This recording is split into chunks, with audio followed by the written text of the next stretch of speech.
வைத்த கிருபை பெரியது. கர்த்தரின் உண்மை என்னென்றைக்கும் உள்ளது. கர்த்தரின் உண்மை என்னென்றைக்கும் உள்ளது. ஜெபம் செய்வோம்.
இந்த நோய் தொற்று பரவி வருகிற காலங்களிலும் கர்த்தர் அவர்கள் எல்லாவற்றையும் கொஞ்சம் கொஞ்சமாக மாற்றி போட்டு இன்றைக்கு ஆலயத்தில் வந்து உண்மை ஆராதிப்பதற்கான பாக்கியத்தை எங்களுக்கு தந்தபடியால் மீண்டும் இந்த ஆலயத்திலே கர்த்தருடைய பிள்ளைகளாய் கூடி வந்திருக்கிறோம். நாங்கள் உமக்கு பிரியமில்லாத காரியங்களை செய்திருக்கிறோம். தேவன் விரும்பாத காரியங்களை செய்திருக்கிறோம். சுவாமி, எங்களுடைய அசுத்தங்களையும் எங்களுடைய பாவங்களையும் எங்களுடைய எல்லா விதமான அக்கிரமங்களையும் நீர் மன்னிப்பதற்கு சித்தமுள்ளவராக இருக்கிறேன். ஆண்டவரே, ஆகவே எங்களுடைய பாவங்கள், குற்றங்கள், குறைகள் எல்லாவற்றையும் உங்களுடைய பரிசுத்த பிரசன்னத்தை அறிக்கையிடுகிறோம். எங்களை மன்னியும் என்று சொல்லி உங்களுடைய திருக்கரங்களை ஒப்புக் கொடுத்து இந்த ஆராதனைக்குள்ளாக நாங்கள் கடந்து செல்கிறோம். சுவாமி, ஆராதனை ஆரம்பம் முதல் உங்களுடைய மகிமையுள்ள பிரசன்னம் எங்களோடு கூட இருக்கிறதை உணர்ந்தவர்களாய் பயத்தோடும் பக்தியோடும் நடுக்கத்தோடும் உண்மை ஆராதிக்கவும் நாங்கள் பாடுகிற பாடல்கள் மூலமாக எங்கள் வாயின் வார்த்தைகள் மூலமாக ஏறெடுக்கிற ஜெபங்கள் மூலமாக ஆண்டவரே உம்மை மகிமைப்படுத்தத்தக்கதாக தேவனின் கிருபையை ஜெபிக்கிறோம். இந்த ஆராதனை எங்களுடைய ஆவிக்குரிய ஜீவியத்தில் நாங்கள் இன்னும் வளர்வதற்கு ஏதுகிறமாக இருக்கத்தக்கதாக ஆராதனையை ஆண்டவருக்கு மற்றுள்ள ஆராதனையாக ஆசிரிக்க எங்களை பார்க்கிறோம். அதற்கு அனைவரையும் எங்களோட ஆசிர்வதி வர தடைப்பட்டவர்களும் ஏற்ற காலத்தில் எங்களோடு கூட இணைந்து உண்மை ஆராதிப்பதற்கு நீ வழிவாசலை திறந்தார். இயேசு கிறிஸ்துவின் நாமத்தில் ஜெபிக்கிற காலத்திலாக நாமக்காக பாமாலைகளிலே 45ஆம் பாமாலை பார்ப்போம். 45ஆம் பாமாலை.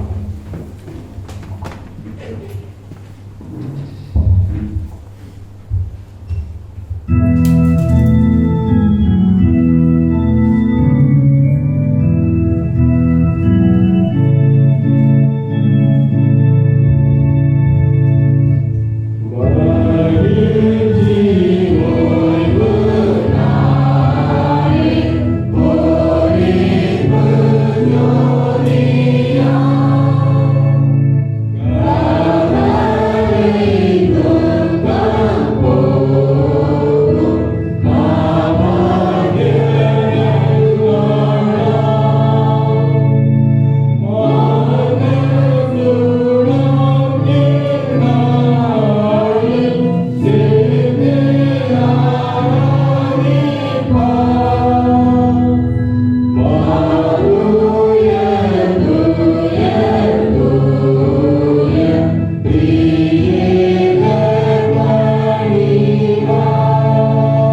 6ஆம் சங்கீதத்தை நாம் மாறி மாறி வாசிப்போம். Psalm 96.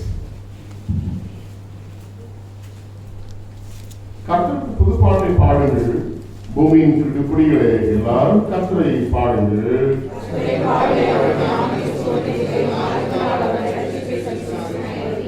ஜாதிகளுக்குள் அவருடைய மகிமையையும் சகல ஜனங்களுக்குள்ளும் அவருடைய அதிசயங்களையும் விவரித்து சொல்லுங்கள்.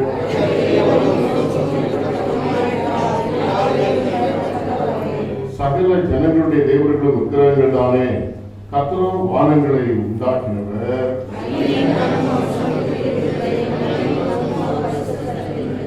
ஜனங்களின் வம்சங்களே கர்த்தருக்கு மகிமையும் வல்லமையும் செலுத்துங்கள், கர்த்தருக்கே அதை செலுத்துங்கள்.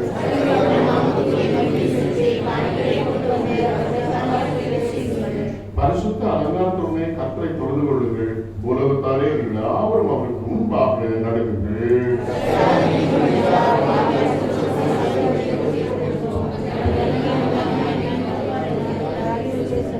வானங்கள் மகிழ்ந்து பூமி பூரிப்பாகி சமுத்திரமும் அது நிறைவும் முழங்குவதாக.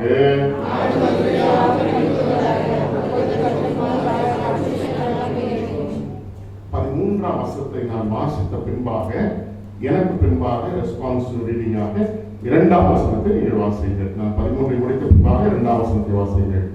அவர் வருகிறார், அவர் பூமியை ஞானிருக்க வருகிறார், அவர் பூலோகத்து நீதியோடும் ஜனங்களை சத்தியத்தோடும் நியாயத்திருப்பார்.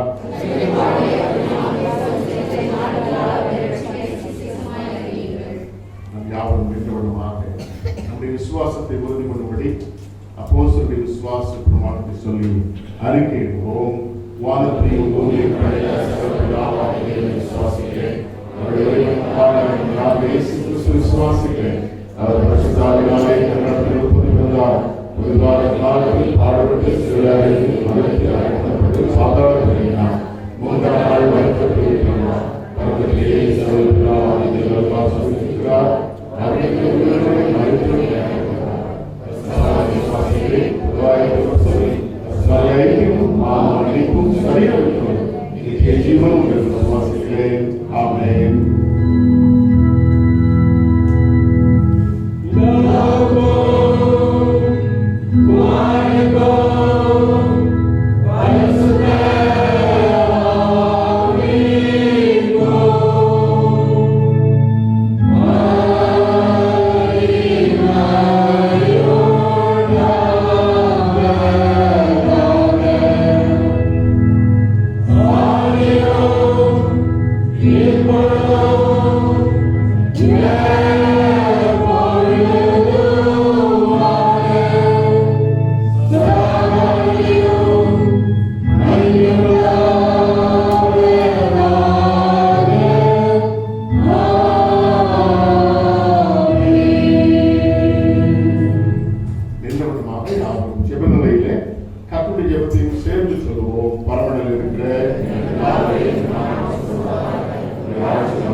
அப்பொழுது ராஜாவுக்கு கைலாகம் கொடுக்கிற பிரதானி ஒருவன் தேவனுடைய மனுஷனுக்கு பிரேத்திரமாக, இதோ கர்த்தர் வானத்திலே மதுகுகளை உண்டாக்கினாலும் இப்படி நடக்குமா என்றார். அதற்கு அவன், உன்னுடைய கண்களினாலே அதை காண்பாய், ஆனாலும் அதிலே சாப்பிட மாட்டாய் என்றார். குஷ்டரோகிகளாகிய 4 பேர் ஒளிமுக வாசலில் இருந்தார்கள்.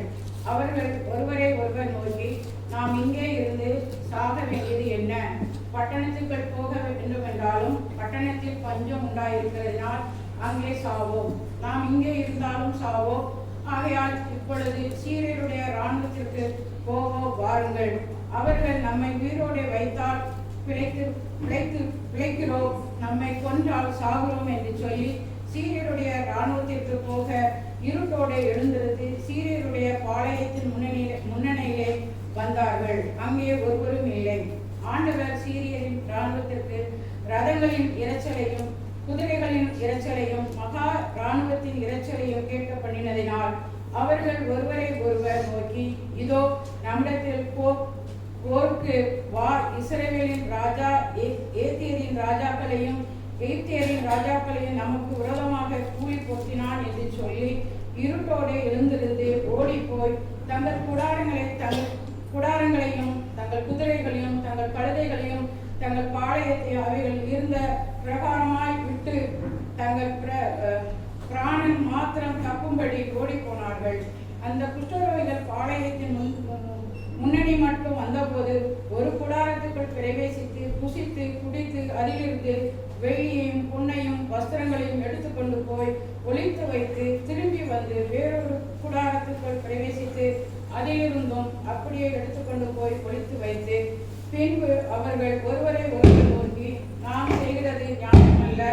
இந்நாள் நற்செய்தி அறிவிக்கும் நாள் நாம் மௌனமாயிருந்து பொழுது விடியும் மட்டும் காத்திருந்தால் குற்றம் நம்மே சுமரும்.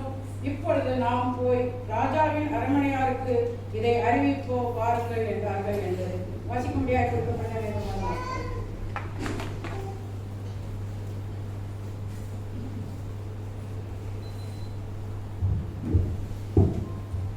The Bible reading is taken from 2 Kings chapter 7 verse 1 to verse 9. 2 Kings chapter 7 verse 1 to verse 9. Elisha replied, "Hear the word of the Lord. This is what the Lord says. About this time tomorrow, a seah of the finest flour will sell for a shekel, and 2 seahs of barley for a shekel at the gate of Samaria." The officer on whose arm the king was leaning said to the man of God, "Look, even if the Lord opens the floodgates of the heavens, will this happen?" "You will see it with your own eyes," answered Elisha, "but you will not eat any of it." Now there were 4 men with leprosy at the entrance of the city gate. They said to each other, "Why stay here until we die? If we say we will go into the city, and the famine is there, and we will die. And if we stay here, we will die. So let's go over to the camp of Arameans and surrender. If they spare us, we live. If they kill us, then we die." At dusk they got up and went to the camp of Arameans. When they reached the edge of the camp, no one was there. For the Lord had caused the Arameans to hear the sound of chariots and horses and a great army, so that they said to one another, "Look, the king of Israel has hired Hittite and Egyptian kings to attack us." So they got up and fled in the dusk and abandoned their tents and their horses and their donkeys. They left the camp as it was and ran for their lives. The men who had leprosy reached the edge of the camp, entered one of the tents and ate and drank. Then they took silver, gold and clothes and went off and hid them. They returned and entered another tent and took some things from it and hid them also. Then they said to each other, "What we are doing is not right. This is a day of good news and we are keeping it to ourselves. If we wait until daylight, punishment will overtake us. Let's go at once and report this to the royal palace." Here is the Bible reading.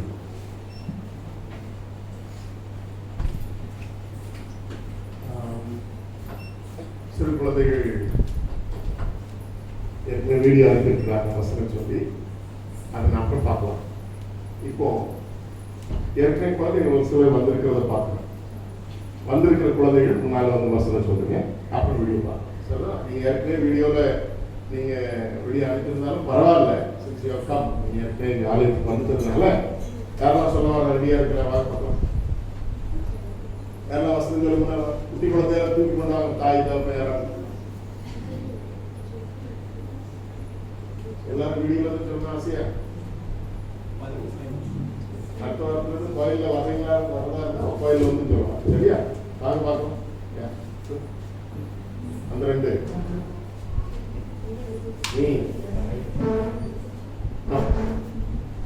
வீடியோவில் சொன்ன வசனத்தை சொல்லு, பிரச்சனை இல்லை.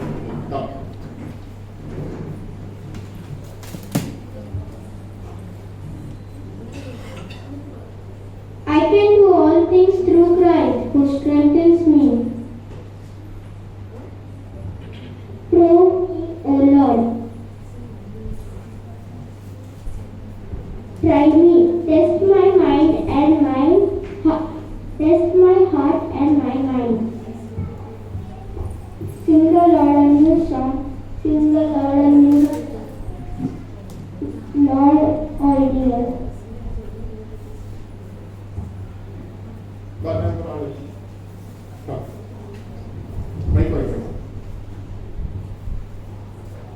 Seek you with all my heart. I seek you with all my heart. Do not let me stray from your commands. Thank you. நான் தம்பிக்கு அண்ணா சொன்னாலும் தம்பிக்கு ஒரு மாட்டாங்க சொல்லுவா. I seek you with all my heart. Do not let me stray from your commands. புரியுதா? Okay. ஐயா சீக்கிரம் வாங்க, நான் எப்போ வேணும் கூப்பிட்டு இருக்கேன். ஐயா எப்போ தான் கேட்குறேன், நீங்கள் வாங்க. சரி, நான் ஏன் திடீர்னு ஒரு நாள் கூப்பிட்டோம்னா வீடியோவில் சொல்கிறது ரொம்ப ஈஸி. நிறைய தாய் தகப்பன்மார் என்ன பண்ணுறாங்கன்னா முன்னால் வசனத்தை எழுதி வச்சுட்டு சொல்லுறது வீடியோ எடுக்கிறது. ஏன்னா அது சொல்கிற கண்ணு பார்வையிலே கண்டுபிடிச்சிடும் இது எங்கே எழுதி வச்சுட்டு சொல்லுது அப்படின்னு. என்ன வரலையா? சரி, ஓகே ரைட். நான் ஒரு பிளே இருக்கேன்.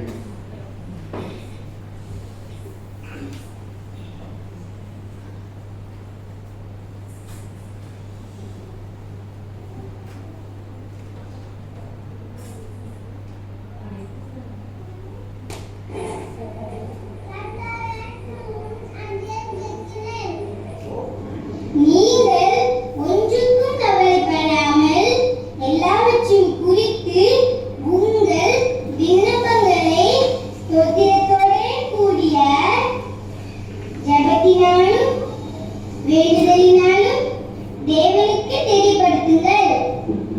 பிலிப்பியர் 4ஆம் அதிகாரம் 6ஆம் வசனம். Thank you. The Lord is on my side, I will not fear. Psalm 108, 6, 7. Thank you. And the resurrection and the life, he who believes in me will live even though he dies. John 11:29. Amen. Thank you. I thank you with all my heart. Do not let me stray from your commands. Thank you. Prove me, O Lord, try me. Test my heart and my mind. Psalm 26, verse 2. Thank you. Say that the Jesus is Lord. Believe in your heart that God raised Jesus from death. Then you will be saved. Romans 10:9. Thank you. I thank you with all my heart. Do not let me stray from your commands. Thank you. Sing to the Lord a new song. Sing to the Lord all the earth. Psalms 96, verse 1. Take my yoke upon you and learn from me, for I am gentle and humble in heart, and you will find rest for your soul. Matthew 11:4. Thank you. டேய் வசனம் சொல்றியா?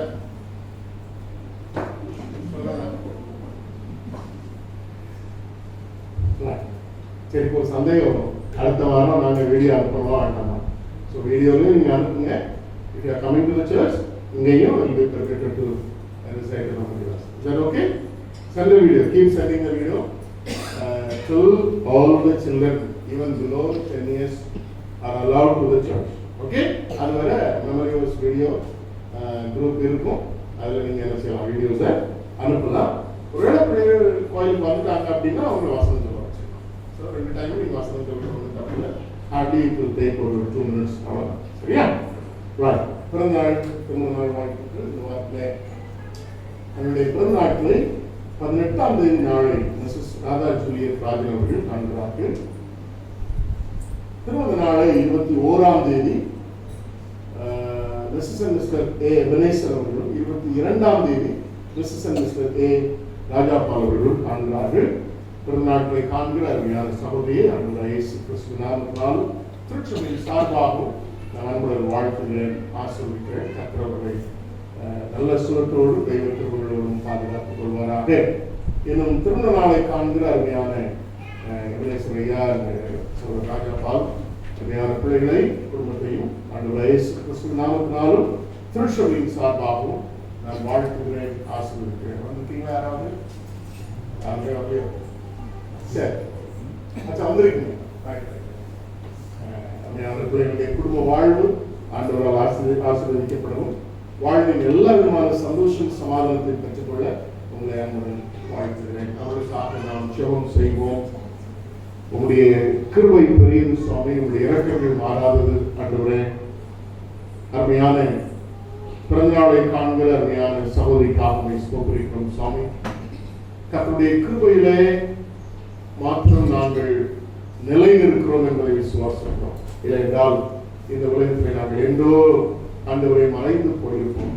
கர்த்தருடைய கிருபை எவ்வளவு பெரியது என்பதை எங்களை ஜீவனோடு வைத்திருக்கிறதை நாங்கள் நினைத்து நினைத்து உணர்ந்து கொள்கிறோம். அதற்காக ஸ்தோத்திரித்து அவருடைய வாழ்வில் எனக்கு கொடுத்திருக்கிறது புதிய வருஷத்திலும் சுகபலத்தோடும் தெய்வ கிருபைகளோடும் என் மகளை பாதுகாத்தவர்களை ஆசீர்வதிக்கும்படியாய் உங்களுடைய கிருபை உள்ள கரத்தை ஒப்புக் கொடுத்து நாங்கள் வாழ்க்கை ஆசீர்வதிக்கிறோம். என் திருமண நாளை காண்கிற எவரேஸ்வர் அவர்களுடைய குடும்பத்திற்காக அருமையான ராஜாபால் அவருடைய குடும்பத்திற்காக ஸ்தோத்திரிக்கிறோம் சுவாமி. பிள்ளைகளுடைய குடும்ப வாழ்வு நன்மைகளை கர்த்தர் தந்திருக்கிறேன். தங்களுடைய குடும்பத்தை கர்த்தருடைய தயவுனாலும் கிருபையினாலும் கட்டி எழுப்ப நீர் உதவி செய்திருக்கிறேன், ஸ்தோத்திரிக்கிறோம். ஏனென்றால் வீட்டை கட்டுகிறவர் நீர்.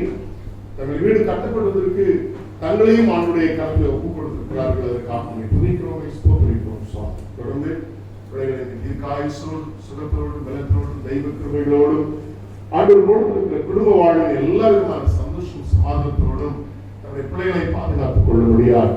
இந்த புதிய திருமண ஆண்டிலே பிள்ளைகளுக்கு என்று நீ வைத்திருக்கிற வாக்கு பண்ணியிருக்கிற ஆசீர்வாத நன்மைகளை பெற்று மகிழ்ச்சியாய் வாழ அவருடைய கிருபையுள்ள கரத்தில் ஒப்புக் கொடுத்து அவர்களையும் அந்த திருமண நாளையும் வாழ்க்கை ஆசீர்வதிக்கிறோம்.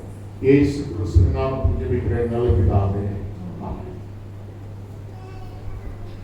நான் வந்திருக்கீங்களா? நீங்க இறந்துக்கலையே? சரி சரி, வேணுமே திருமண நாள் வாழ்த்துக்கிறேன். ஐயா வந்ததை இருந்துக்கிறோம். சரி, அறிவிப்புகள். ஆலய ஆராதனைக்கு பின்பாக நமக்கு கமிட்டி மீட்டிங் உண்டு. அநேக மாதங்களுக்கு பின்பாக கமிட்டி நடத்துகிறதுனால தான் அந்த பேரெல்லாம் நான் வாட்ஸ்அப்ல போட்டிருந்தேன். எங்களை திடீர்னு பேர் லிஸ்ட் எல்லாம் கொடுத்தாங்களே மறந்துட வேண்டாம். நிறைய பேருக்கு கமிட்டியில் இருக்கிறோமா இல்லையான்னு தெரியாது. எந்த committee already nominated one more committee and it has been approved in the state conference.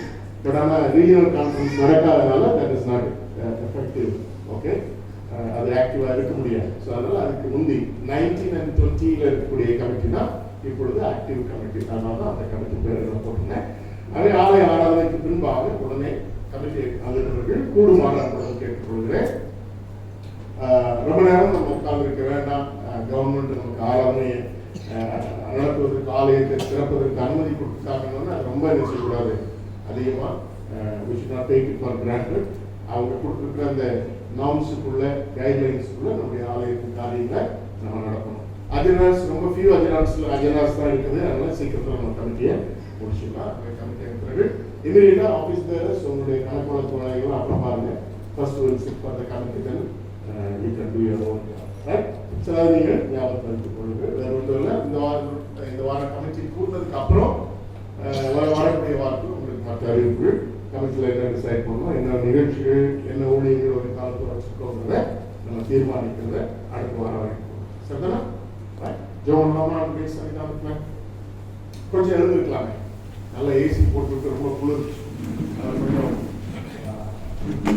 கொஞ்சம் டிஸ்டன்ஸ் மெயின்டைன் பண்ணிருக்கோம். ஜான்சன் முன்னால சேர பண்ணுங்க, பக்கத்தில் உட்காராதீங்க. யாராவது அபிஷியல்ஸ் வந்தாங்கன்னா ஏன் பக்கத்தில் உட்காராதீங்க. நீங்களுமே ஒரு ஆள் மேலே போங்க, குட்டிஸை மேலே கூட்டுங்க. அந்த பெஞ்சில் 2 பேர் தான் உட்காரணும்.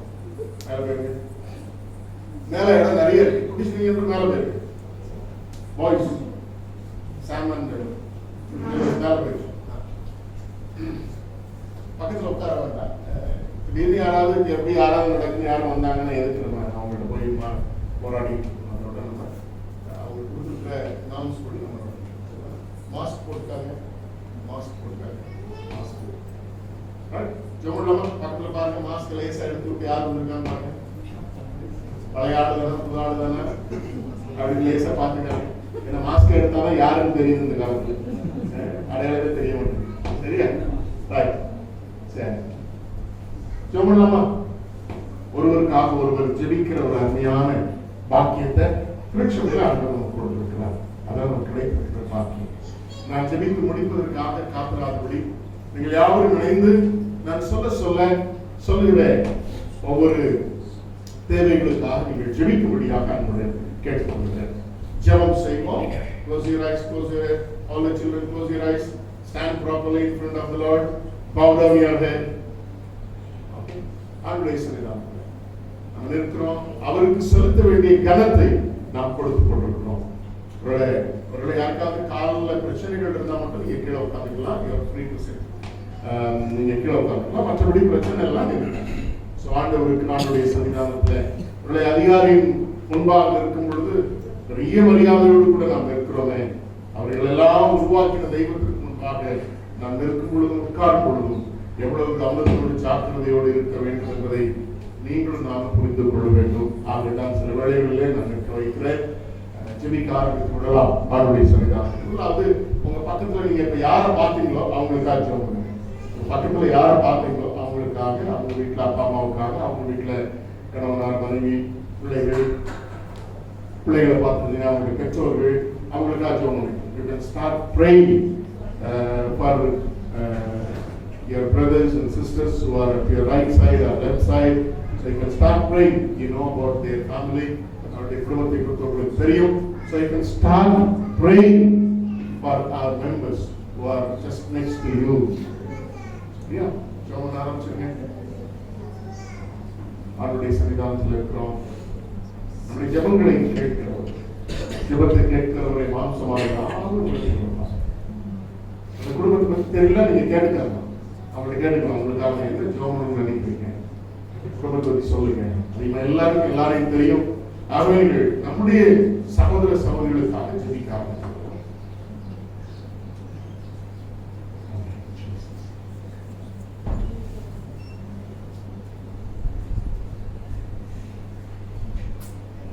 நமக்காக ஜெபிக்கிற ஒரு சகோதரனை கர்த்தர் தந்திருக்கிறார். நீங்கள் அவருக்காக ஜெபித்துக் கொண்டிருக்கிறீர்கள், அவர் உங்களுக்காக ஜெபித்துக் கொண்டிருக்கிறார். சோ ஒருவருக்காக ஒரு ஜெபிக்கிற ஒரு பெரிய பாக்கியத்தை நாம் பெற்றிருப்பதே ஒரு பெரிய சாட்சி.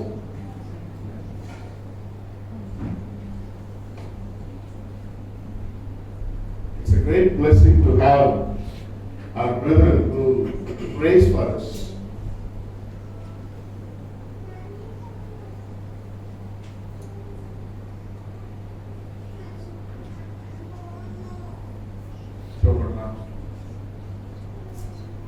நம்முடைய ஆலயத்துல இன்னும் ஆலயத்துக்கே வராத நபர்கள் உண்டு, வர மனமில்லாமல் இருக்கிறவர்கள் உண்டு, வர வாய்ப்பு இல்லாதபடி வேலைகள் ஞாயிற்றுக்கிழமை வேலை வச்சிருக்கிறவங்களும் உண்டு. அவங்களுக்கான ஜோபம் சுவாமி எல்லாரும் ஆலயத்துக்கு வரணும் சுவாமின்னு சொல்றதுக்கு ஜோம் பண்ணலாம். அப்படிப்பட்ட குடும்பங்களை நீங்க நினைச்சு ஜோம் பண்ணலாம். ஒருவேளை யாராவது உங்களுடைய சிந்தையிலே சில வேளைகளே வீடுகளில் இருக்கும் பொழுது கூட நீங்கள் ஜெபிக்கும் பொழுது சிலரை ஆண்டவர் ஞாபகப்படுத்துவார். இந்த குடும்பத்துக்காக நீங்க ஜோம் பண்ணுன்னு சொல்லி ஆவியானவர்களுக்கு ஞாபகப்படுத்துறது நீங்க எத்தனை பேர் அனுபவிச்சிருக்கீங்கன்னு தெரியல. நிச்சயமா எல்லாரும் அனுபவிச்சிருப்போம். ஜெபிக்க உட்காரும் பொழுது திடீர்னு ஒரு குடும்பத்தை ஆண்டவர் ஞாபகப்படுத்தி இந்த குடும்பத்துக்காக ஜெபம் பண்ணுங்கன்னு சொல்லி ஆண்டவர் சொல்லி இருக்கிறார். அதே போல இந்த வேளையில ஆவியானவர் உங்களோடு கூட பேசுவாரானால் உங்களுடைய சிந்தனையில ஏதாவது நம்முடைய ஆலயத்தின் குடும்பங்களோ அல்லது உங்களுடைய வீட்டு பக்கத்தில் உள்ளவங்களையோ அல்லது யாராவது தேவைகளோடு கூட ஜெபிக்க கேட்டுக்கொண்டவங்களோ அவங்களை ஆவியானவர் ஞாபகப்படுத்தினார்னா அவங்களுக்காக நீங்க ஜெபம் பண்ணணும். This is the time to pray for our members or your neighbors or anybody who knows you or you can pray for them. If the Spirit of the Lord reminds you to pray for those family, you can pray for them. அவங்களுக்காக நீங்க ஜெபம் பண்ணலாம். சும்மா நிக்காதீங்க. இந்த ஆளை நிக்க வச்சுட்டாரே அப்படின்னு சொல்லிட்டு நிக்க வேண்டாம். Just sincerely pray. உண்மையோடு கூட நீங்க ஜெபம் பண்ணுங்க. அதனுடைய விளைவை அந்தந்த குடும்பங்களிலே உங்க குடும்பங்களையும் பார்ப்பீங்க.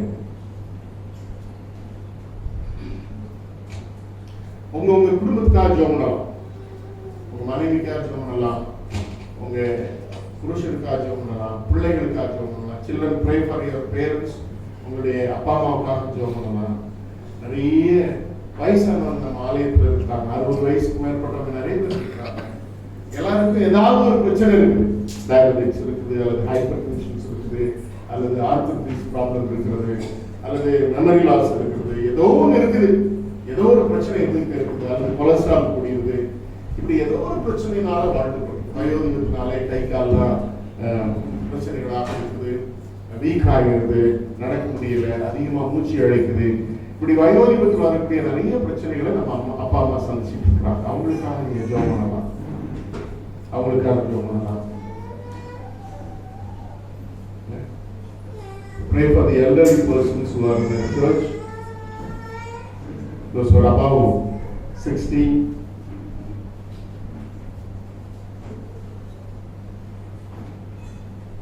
பல பிரச்சனைகளோடு போராடி கொண்டிருக்கிற அருமையான பிள்ளைகள் நம்முடைய ஆலயத்தில் சின்ன பிள்ளைகள் இருக்காங்க. குட்டி குழந்தைகள் இருந்து பெரியவங்க ஓரளவு கிரௌண்ட் சின்ன இருக்கிறாங்க. எல்லா பிள்ளைகளையும் நம்ம குழந்தைகளும் நம்ம ஞாபகப்படுத்தி பார்ப்போம். எல்லா குழந்தைகளுக்காக ஜெபம் பண்ணுவோம். நம்ம வீட்டிலே குழந்தைகள் இருக்கிறாங்க. அதே போல நம்முடைய ஆலயத்தில் இருக்கக்கூடிய பிள்ளைகளுடைய வீட்டிலேயும் குழந்தைகள் இருக்காங்க. அவங்களுக்காக நம்ம ஜெபம் பண்ணலாம். பிள்ளைகளுக்காக ஜெபம் பண்ணும் பொழுது அந்த பேண்டமிக்ல ஏன்னா அவங்களுக்கு வேக்சினேஷன் இல்லை, அது இன்னும் வரல.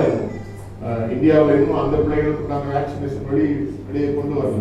ஸோ அதனால அவங்க பத்திரமா இருக்கும். இந்த பேண்டமிக்னால பிள்ளைகள் பாதுகாப்பாக இருக்கும், நம்ம பாதுகாப்பாக இருக்கணும். குட்டி பிள்ளைகள்லாம் ஓடி ஆடி விளையாடுது, வெளியில போயிட்டு வரும்போது கை கால் சானிடைஸ் பண்ணாமல் மறந்துடுது.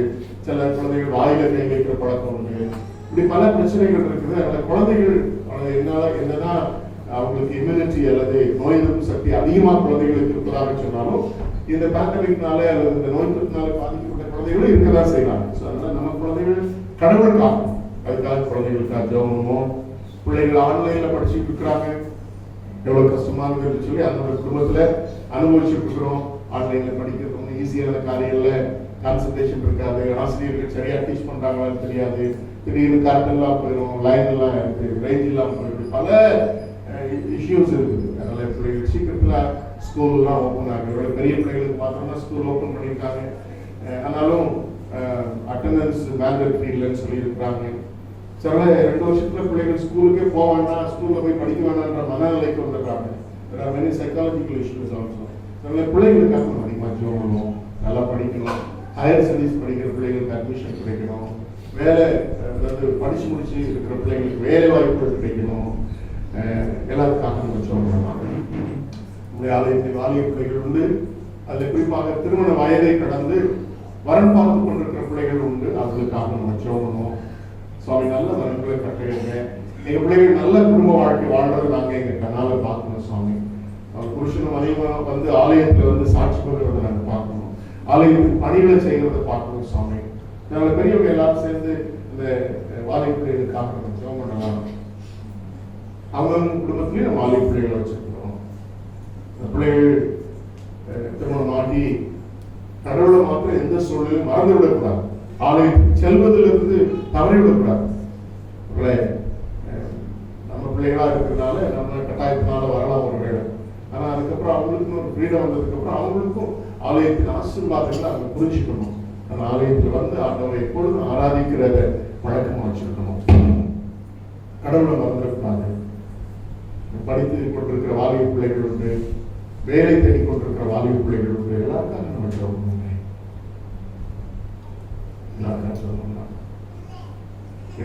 எல்லா குடும்பங்களையும் நம்ம மனசுக்கு கொண்டு வருவோம். நமக்கு கொஞ்சம் சொற்பம் 62 குடும்பம் தான் இருக்காங்க நம்முடைய ஆலயத்தில். இந்த 62 குடும்பம் மேக்சிமம் எல்லாருக்கும் தெரியும்.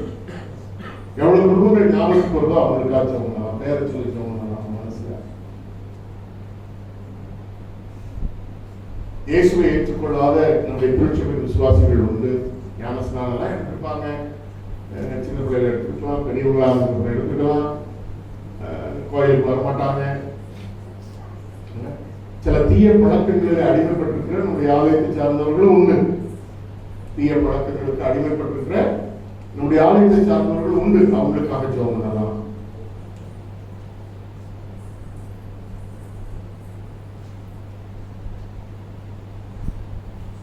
ஒருவேளை நம்முடைய ஆலயத்தில் இருக்கக்கூடிய விசுவாசிகளோடு இருக்கக்கூடிய ஒரு சில பிரச்சனைகளாலே மனக்கசப்புகளினாலே ஆலயத்துக்கு வராமலே இருக்கக்கூடிய பிள்ளைகளும் உண்டு. அவங்களுக்காக நம்ம ஜெபம் பண்ணலாம்.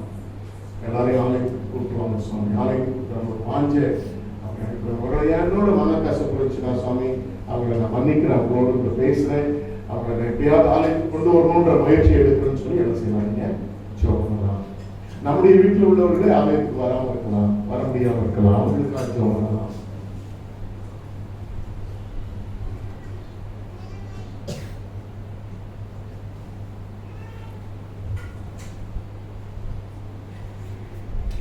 இந்த பேண்டமிக்காக ஜெபிக்கலாம்.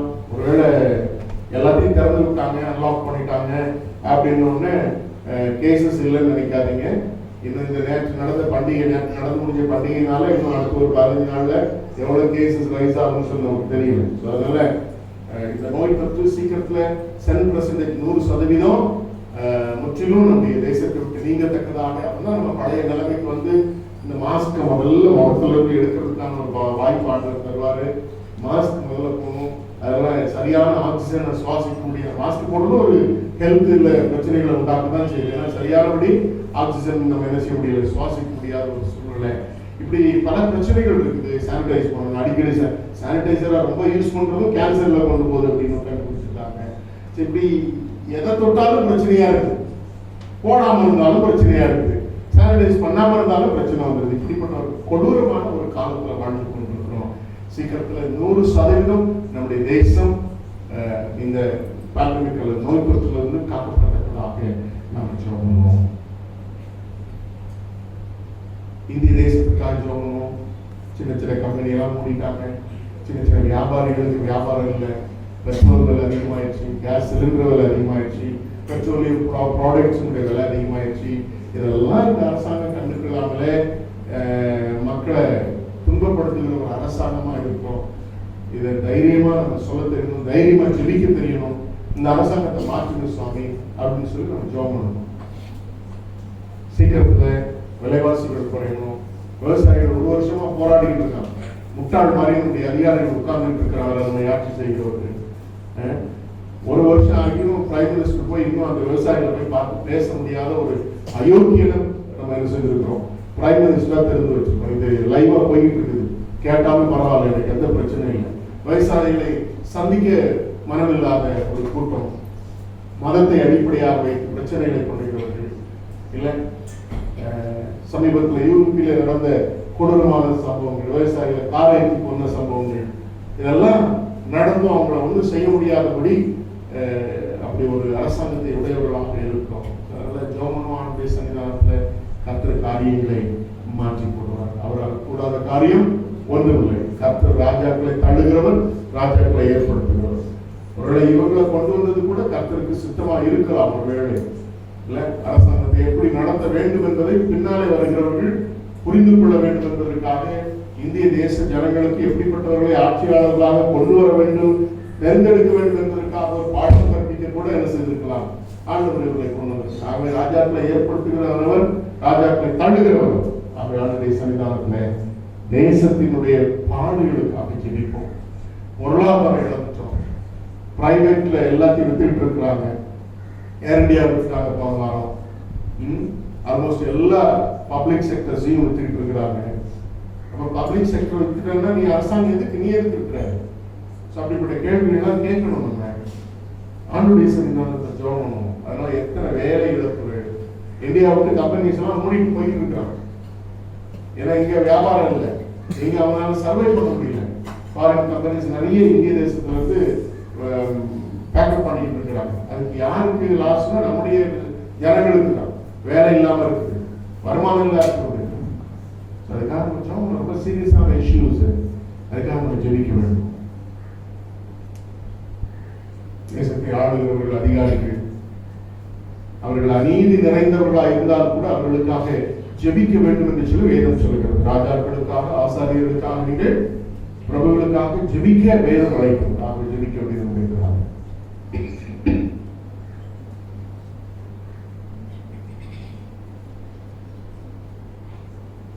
இப்போ உங்களுக்காக ஜெபம் பண்ணுவோம். உங்களுக்கு என்ன தேவையோடு ஆலயத்துக்கு வந்தீங்க. You're going to pray for yourself. உங்களுக்கு என்ன தேவை? உங்களுக்கு தெரியும் என்ன தேவைப்படுது. உங்க வேலையில கஷ்டங்கள் இருக்கலாம், ஆபீஸ்ல ரெசிடென்ஸ் இருக்கலாம், ஒர்க்லோடு அதிகமா இருக்கலாம், அல்லது உங்களுக்கு பண தேவைகள் இருக்கலாம், உங்களுக்கு சில ஆசைகள் இருக்கலாம். ஆண்டோடைய இதெல்லாம் கேட்கணும்னு நான் நினைச்சு வந்தேன், இல்ல இதெல்லாம் நான் கேட்கணும்னு நினைச்சு வந்தேன் அப்படின்னு சொல்லிட்டு நீங்க நினைச்சிருந்தீங்கன்னா அதுக்காக ஜெபம் பண்ணலாம். உங்களுக்கு இப்போ உங்க குடும்பத்துக்காக ஜெபம் பண்ணி முடிச்சிட்டீங்க, ரொம்ப சந்தோஷம். இப்போ உங்களுக்காக மாத்திரம் ஜெபம் பண்ணுங்க. உங்களுடைய வாழ்க்கையில ஆண்டவருக்கு விரோதமாக ஏதாவது காரியங்களை செய்திருக்கலாம், பாவம் செய்திருக்கலாம், ஆண்டவருக்கு பிடிக்காத காரியங்களை செய்திருக்கலாம். அதெல்லாம் ஆண்டவரை அறிக்கைட்டு ஆண்டவரோடு கூட ஒப்புவாக்குதலின் ஒரு அனுபவத்துக்குள்ள கடந்து வந்து, சாமி இதெல்லாம் பிடிக்கலாத காரியங்களை நான் செஞ்சுட்டேன், என்ன மன்னிச்சுங்க சுவாமி. அவர் மன்னிப்பதற்கு கிருபை பெருக்கவராக இருக்கிறார். அப்புறம் உங்களுக்கு சரீர தேவைகள் இருக்கலாம், உங்களுடைய சரீரத்துல ஹெல்த்ல ப்ராப்ளம் இருக்கலாம். உங்களுக்காக நிறைய பேர் ஜெபம் பண்ணாலும் நீங்களும் உங்களுக்காக ஜெபிக்க வேண்டியது அவசியமான ஒரு காரணம். அப்புறம் உங்களுக்காக ஜெபம் பண்ணுங்க. உங்க ஹெல்த் நல்லா இருக்கும், அப்பதான் உங்க குடும்பம் நல்லா இருக்கும். உங்க ஹெல்த் நல்லா இருந்தாலும் உங்களுடைய பிள்ளைகளை பராமரிக்க முடியும். உங்க ஹெல்த் நல்லா இருந்தாலும் உங்களுடைய பெற்றோரை பராமரிக்க முடியும். உங்க ஹெல்த் நல்லா இருந்தாதான் நீங்க உழைக்க முடியும். ஆகவே உங்களுடைய நல்ல ஹெல்த்துக்காக ஜெபம் பண்ணலாம். நல்ல சமய சரீர சுகத்தை தாருங்க, என்ன சுகத்தோடு பாதுகாத்துக் கொள்ளுங்க. அப்படின்னா என் குடும்பத்தை நான் நடத்த முடியும், என் குடும்பத்தை பராமரிக்க முடியும். ஜெபம் பண்ணுங்க. உங்களுக்கு உங்க குடும்பத்துக்காக எதையாவது செய்ய நினைச்சிருப்பீங்க, ஆனா பணம் கையில இல்லாம இருக்கலாம். சாமி எப்படியாவது என்னுடைய உழைப்பிலிருந்து வருமானத்தை பெற்றுக்கொண்டு என்னுடைய பணத்தேவைகள் எல்லாம் சந்திக்கணும், நான் செய்ய நினைச்ச காரியங்கள்லாம் நடக்கணும்னு சொல்லி அவங்கள்ட்ட கேளுங்க. கேட்டு பாருங்க, உங்களுடைய காரிய சுத்தி உண்டாக்குற கர்த்தரால் ஆகும் என்பதற்கு எந்த விதமான சந்தேகம்.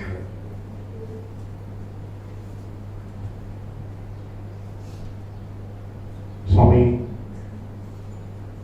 திருச்சபைக்காகவும் தேசத்திற்காகவும் எங்களுக்காகவும் ஜெபிக்க எங்களுக்கு நல்ல சமயத்தை தந்தீர். ஒருவருக்காக ஒரு ஜெபிக்க நல்ல சமயம் தான். இவரையில உமக்கு முன்பாக உண்மையோடு கூட நாங்கள் நேரிட்ட எல்லா விதமான செப விண்ணப்பங்களை எங்கள் ஆண்டவரும் இரட்சகருமாகிய இயேசு கிறிஸ்துவின் நாமத்தில் வேண்டிக் கொள்கிறோம். நல்ல பிதாவே. ஆமென்.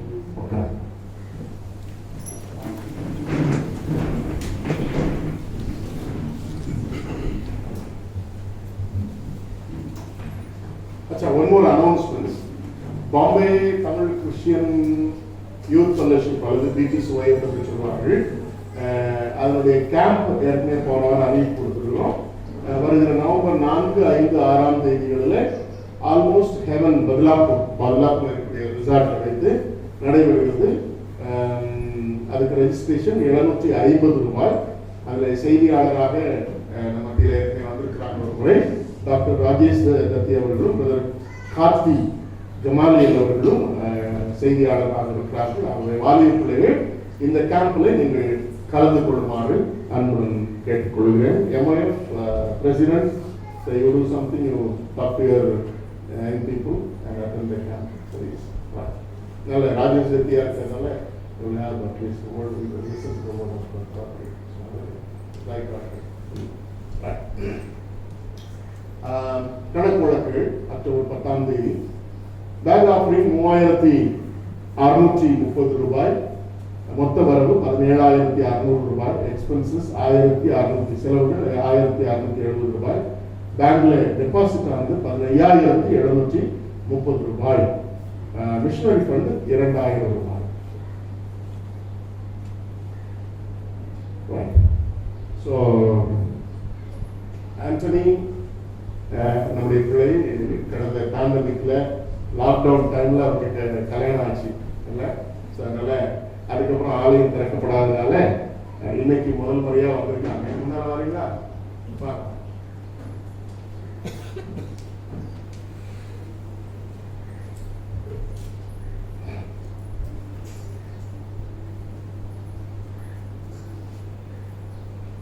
நிறைய பேர் கல்யாணத்தில் அட்டன் பண்ண முடியாமல் போயிருக்கும். ஏன்னா லிமிட்டட் பீப்புள் தான் இன்வைட் பண்ணியிருப்பாங்க. ஸோ அதில் பொண்ணை பார்த்துருக்கவே மாட்டீங்க. சரிக்கா, மாஸ்க் எடுத்துருமா, ஒன்று நாங்கள் பார்க்க வேண்டாமா? எடுத்து ஃபுல்லாக எடுத்து ரிமூவ் எடுத்து. ஓகே, அந்த பக்கம் பாரு. ஸோ இந்த அம்மா தான் நமக்கு புதுசாக வந்துருக்கிறாங்க. நம்ம ஆலயத்திற்கு புது வரவு. சரியா? தம்பி ஆண்டனியுடைய மனைவி. அப்படியான பிள்ளைகளுடைய திருமண காரியங்கள் என்னுடைய திருமணனால நல்ல முறை நட முடிந்தது. சந்தோஷமா இருக்கலாம். ரெண்டு பேரும் எவ்வளவு நாள் ஆச்சு கல்யாணம் ஆகி? நீ சந்தோஷமா தான் இருப்ப. நீ சொல்லு, நீ சந்தோஷமா இருக்கியா? நீ வேண்டாம், அவன் ஏதாவது பிரச்சனை பண்ணானே என்கிட்ட சொல்லு. என்ன? ஆமா, நல்ல ஒரு அருமையான குடும்பம். அவருடைய பெற்றோரையும் நான் சந்தித்திருக்கிறேன். நல்ல ஒரு அருமையான மகளையும் அவனுக்கு கொடுத்திருக்கிறார். சந்தோஷமா இருக்கியா? நல்லா இருக்காங்க. அவனுக்கு பிடிச்சமான பொண்ணு தானே? ஆமாம்மா. எனவே சந்தோஷம். நீங்கள் இருவரும் புருஷன் மனைவியுமா இந்த ஆலயத்தில் வந்திருப்பது மிக சந்தோஷமான ஒரு காரியம். குறிப்பாக அருமையான நம்முடைய புருஷனின் மருமகள் சங்கீதா. அதனால பொதுவாக கல்யாணம் பண்ணிட்டு வர பசங்களுடைய மனைவி மாறின பொதுவாக திருச்சபையின் மருமகள் என்று சொல்லி தான் அழைப்பது வழக்கம். ஸோ அதில் நீ எங்கள் வீட்டு மருமகள் முதல் முறையாக நம்முடைய ஆலயத்தில் வந்திருக்கிற சந்தோஷமான ஒரு காரியம். ஆண்டவராகிய இயேசு கிறிஸ்துவின் நாமத்தினாலும் உங்கள் அனைவருடைய சார்பிலும் திருச்சபையின் சார்பிலும் உங்கள் இருவரையும் நான் வாழ்த்துகிறேன், வரவேற்கிறேன். குறிப்பாக நான் சங்கீதாவினர் வாழ்த்துகிறேன், வரவேற்கிறேன். கர்த்தர் உங்களுடைய இருவருடைய குடும்ப வாழ்வை மட்டும் நடத்துவது போல தொடர்ந்து நடத்தி திருமண நாளிலே நீங்கள் வாக்கு கொடுத்த எல்லா வாக்கு திட்டங்களையும் நிறைவேற்றுவதற்கு ஜாக்கிரதையாக இருக்கு. ஒரே ஒரு காரியம், எங்கள் வாழ்க்கையில் எப்பொழுதும் சந்தோஷமா வாழணும். அதனால் குடும்ப வாழ்க்கையில அல்டிமேட் விஷயமா வச்சுட்டு சந்தோஷமா வாழணும். சொல்லலாம், ஜோம் பண்ணலாமா? அவங்களுக்காக ஜோம் பண்ணுமா?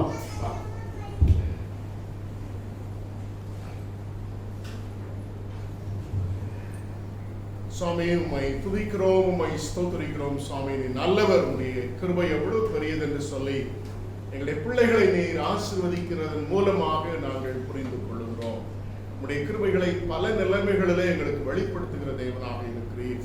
இப்படி அருமையான இந்த நாளிலே அருமையான மகன் ஆண்டனி ராஜா பால் அவர்களுக்காக உம்மை துதிக்கிறோம், ஸ்தோத்திரிக்கிறோம். எங்களுடைய ஆலயத்திலே இருந்து ஆண்டவரை இங்கே பிறந்து வளர்ந்து ஆலயத்தோடு கூட அந்யோன்யத்தில் வளர்ந்து ஆண்டவராய் இயேசு கிறிஸ்துவை ஆண்டவரை என்னுடைய சண்டே ஸ்கூல் காலம் முதல் கொண்டு இதுவரை ஆண்டவரை அறிந்து கொண்டு ஏற்றுக்கொண்டு இன்னைக்கு ஒரு நல்ல கிறிஸ்தவ குடும்ப வாழ்வை ஆரம்பிப்பதற்கு ஏற்ற விதமாக அருமையான மகள் சங்கீதாவை ஏற்ற துணையாக மகனுக்கு ஆண்டவர் தெரிந்தெடுக்கும். அதே போல அருமையான மகள் சங்கீதாவுக்கு மகனை நீர் ஏற்ற துணையாக நீர் தெரிந்தெடுக்கிறீர்கள். நான் ஏற்ற துணையை ஏற்படுத்துவேன் என்று சொல்லி ஆதி நாட்களிலே மனுஷனுக்கு ஏற்ற துணையை நீர் ஏற்படுத்தினீர் சுவாமி. அது எவ்வளவு பெரிய பாக்கியம். அதே போல எங்கள் ஒவ்வொருவருக்கும் ஏற்ற துணையை கொடுக்கிறவர்கள் பிள்ளைகள் இருவருக்கும் ஆண்டவரே ஒருவருக்கொருவர் ஏற்ற துணை என்பதை நீர் தீர்மானித்தீர். ஆண்டவரே பிள்ளைகள் ஒருவர் அறிமுகமாவதற்கு பெரியவர் பெற்றவரை நீர் பயன்படுத்தி ஆண்டுடைய சன்னிதானத்திலே அருமையான பிள்ளைகள் இருவரையும் உடைய பரிசுத்த நிலைமையிலே புருஷனும் மனைவா இணைத்து இதுவரை அவருடைய வாழ்ந்த வாழ்க்கையின் ஆசீர்வாதங்கள் எல்லாவற்றையும் கொடுத்து குடும்ப வாழ்விலே ஆமாண்டவரே புருஷன் மனைவி என்கிறதான ஒரு உறவிலே ஒருவரை ஒருவர் புரிந்து கொண்டு ஒருவருக்காக ஒருவர் வாழ்ந்து ஒருவர் பாரத்தை ஒருவர் சுமந்து ஆமாண்டவரே ஒருவருக்கொருவர் துணை நின்றவர்களாய் ஒருவருக்கொருவர் துணையாய் திருச்சபையிலே அன்றைக்கு திருமண நாளிலே பிள்ளைகள் ஆண்டவருக்கு முன்பாக வாக்கு பண்ணின அருமையான வாக்கு தத்தங்கள் எல்லாவற்றையும் நினைவு கூறுவர்களாக சுகத்திலும் துக்கத்திலும் இன்பத்திலும் துன்பத்திலும் மரணம் நம்மை பிரிக்கும் வரை என்று சொல்லி ஆண்டவரை உன்னை நேசிக்க உன்னை காப்பாற்ற வாக்கு கொடுக்கிறேன் என்று சொல்லி வாக்கு கொடுக்கிறார்கள். ஆகவே இந்த உறவு பரிசுத்தமானது, இந்த உறவு ஆண்டவருக்கு பிரியமானது, இது மனிதன் பாவம் செய்வதற்கு முன்பாக ஏற்படுத்தப்பட்ட உறவு என்பதை உணர்ந்து இந்த திருமண பந்தத்தின் மூலமாக இருவருடைய ஆவிக்குரிய ஜீவியமும் இன்னும் வளருவதற்கு ஏதுகிறவா இவருடைய வாழ்வு அமையத்தக்கதாக இன்னும் உலக வாழ்விலே குடும்ப வாழ்விலே பிள்ளைகளுக்கென்று நீர் வைத்திருக்கிற அத்தனை ஆசீர்வாதங்களையும் நன்மைகளையும் பெற்று மகிழ்ந்திருக்கத்தக்கதாக பிதா குமாரன் பரிசுத்தாவியாகிய திரியேக தெய்வத்தினுடைய நாமத்தினாலே பிள்ளைகளையும் பிள்ளைகளுடைய குடும்ப வாழ்வையும் நாங்கள் வாழ்த்தி ஆசீர்வதிக்கிறோம். இயேசு கிறிஸ்துவின் நாமத்தில் ஜெபிக்கிறேன் நல்ல பிதா.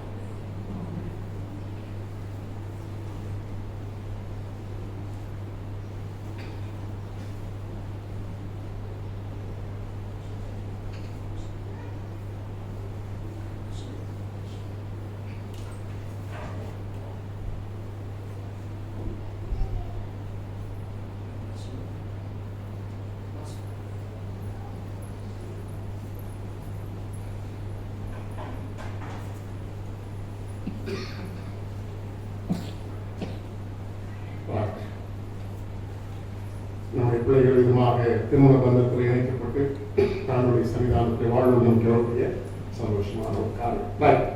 ஆண்டவர் இயேசு கிறிஸ்து நாமத்தினாலே உங்கள் அனைவரையும் நான் வாழ்த்துகிறேன், ஆசீர்வதிக்கிறேன். சந்தோஷமா இருக்கீங்களா? மாஸ்க் போட்டிருந்தா பேசக்கூடாதுன்னு நான் சொல்லவே இல்லை, அரசாங்கமும் சொல்லலை, பேசலாம். சந்தோஷமா இருக்கீங்களா? ஒரு சிலருடைய முகங்களில் கொஞ்சம் துக்கம் தெரியுது, அதனால ஏதோ பிரச்சனையோட வந்திருக்கீங்க. என்ன பிரச்சனை தெரியல. என்ன அலெக்ஸ் ஃப்ரெண்டு அவரும் சந்தோஷமா இருக்காரு, உங்க பின்னால் இருக்காரு. சரி, என்ன கிங்ஸ்லி சந்தோஷமா இருக்கியா? இந்த சந்தோஷமான நாளில் ஆலயத்துக்கு வந்து அவர் ஆராதிப்பதே ஒரு தனி சுகம்னால இவ்வளோ அருமையான அனுபவம். நிறைய பேருக்கு வேலை ஞாயிற்றுக்கிழமை வர முடியாம இருக்கிறோம்னு சொல்லிட்டு கூட வருத்தப்பட்டேன்.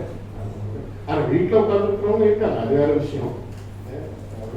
ரேஞ்ச் ரெஸ்ட்ரிக்ஷன்ல இருக்கிறவங்க நான் சொல்லல, ஆலயத்துக்கே வராம இருக்கிறவங்களும், நான் வந்ததுக்கு அப்புறம் ஆலயத்துக்கு வராமலே மெம்பர்ஷிப்ல இருக்கிறவங்க இருக்காங்க. அவங்க எல்லாம் மெம்பரா வச்சிருக்கோம். எவ்வளவு பெரிய அநியாயம் தெரியுமா சமையல? நான் சட்டத்தை ரொம்ப கையில எடுக்கல, அதனால அவங்க இன்னும் மெம்பரா இருக்காங்க. இப்ப மெம்பர்ஷிப் வந்து தூக்கி வைக்க மாட்டாங்க இல்லை. பிகாஸ் மெம்பர்ஷிப்ல 4 காரியம். ஒண்ணு, கன்ஃபார்ம்டு மெம்பரா இருக்கணும், அல்லது ஞாபகம் இருக்கணும், ரெகுலரா ஆலயத்துக்கு என்ன செய்யணும், வரணும், அப்புறம் வேற என்ன செய்யணும். மெம்பர்ஷிப்புடைய தகுதி என்னது? ஞாபகம் எடுத்துக்கணும் அல்லது கன்ஃபர்மேஷன் எடுத்துக்கணும், அப்புறம் ரெகுலரா ஆலயத்துக்கு வரணும். 6 மாசம் ஆளை காணும்னா மெமோ கொடுக்கலாம்.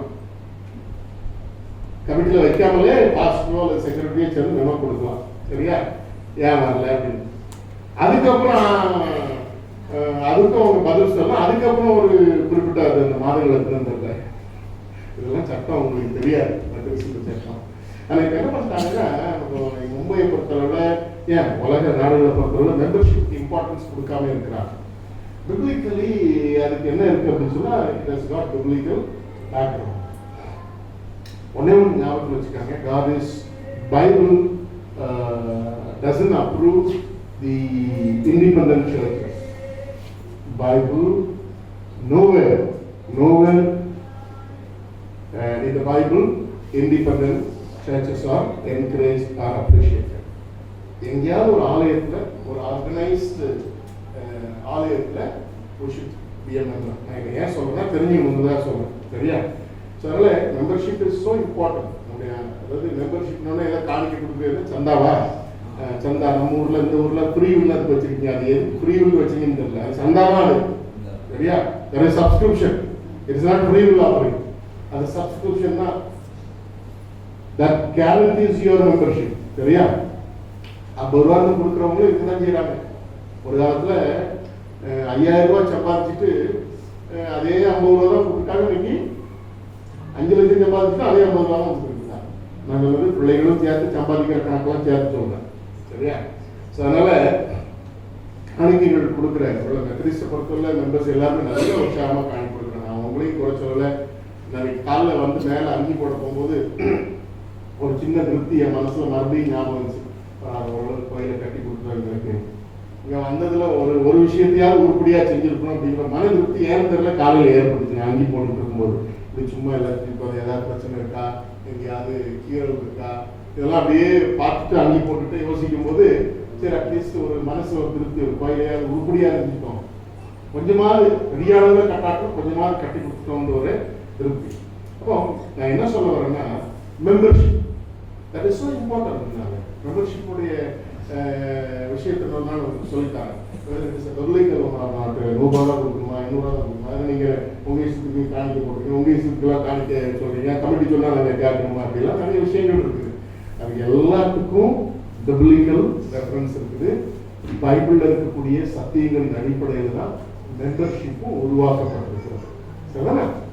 நம்முடைய மெத்தடிஸ்ட் ஆலயத்தை உருவாக்கின அருமையான ஜான் வெஸ்லி அவர்கள் சர்ச் இன் இங்கிலாந்து அப்படின்ற அந்த சர்ச்சில் ஏகப்பட்ட பிரச்சனை. அவங்க அப்பா வேற அந்த பாஸ்டர் பையன் தான் அவர்.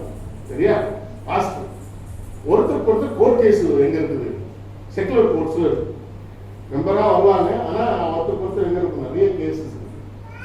சரி இது ஏன் இப்படி இருக்கு அப்படின்னு சொல்லிட்டு ரொம்ப ஆழமாக யோசிச்சு அதுக்கப்புறம் ஊழியத்துக்கே தன்னை ஒப்பு கொடுத்து அதுக்கப்புறம் he started preaching almost 40,000 செய்திகளை கொடுத்துருக்கிறார் அவருடைய வாழ்க்கை முழுசும்.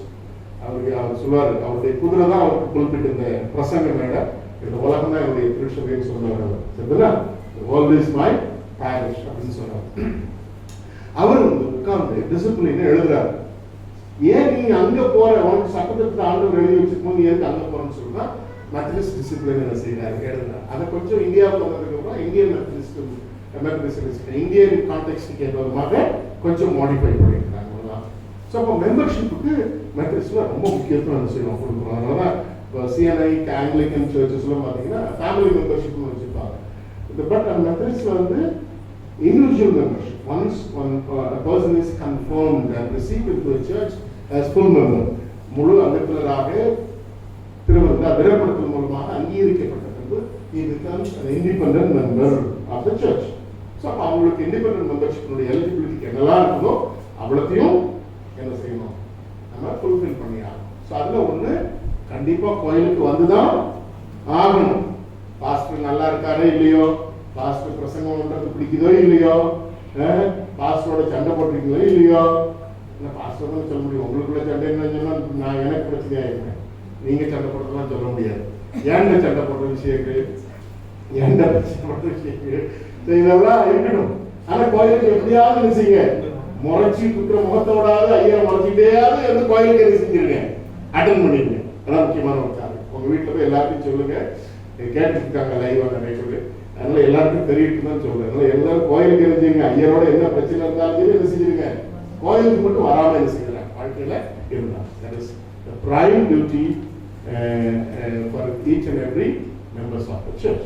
அதனால ஆலயத்துக்கு கவனமா என்ன செஞ்சிருங்க, எல்லாரும் வாங்க. ஆலயத்துல வந்து ஆராதிக்கிறது தான் நமக்கு பெரிய சந்தோஷம். நல்லா ஆன்லைன்ல அந்த ரெக்கார்ட் பண்ணும்போது ஏன்டா இப்படி ஒரு நிலைமை வந்திருக்குன்னு யோசிச்சு தான் ரெக்கார்ட் பண்ணிருக்கேன். ஆனாலும் ஊழியத்தை உங்களை ஆராதைக்கு நேரம் வழிநடத்துறதுக்காக காட்டணும். எப்படா ஆலயம் திறக்கும், எப்படா நேரம் போய் எல்லாரையும் பார்த்து என்ன செய்யலாம், ஆண்டுடைய வசனங்களை சொல்லலாம்னு ஆசையோடு இருந்தோம். அது இன்னும் போன வாரத்தில் என்ன செய்யறது நிறைவேற்றணும். ஸோ இதை அனுபவிச்சவங்களுக்கு மட்டும் தான் என்ன செய்யணும், அது தெரியும். அதனால ஆலயத்துக்கு வருவதை கடமையா செய்யாதபடி ஆண்டவரை நேசிக்கிறவர்களாக என்ன செய்யணும்.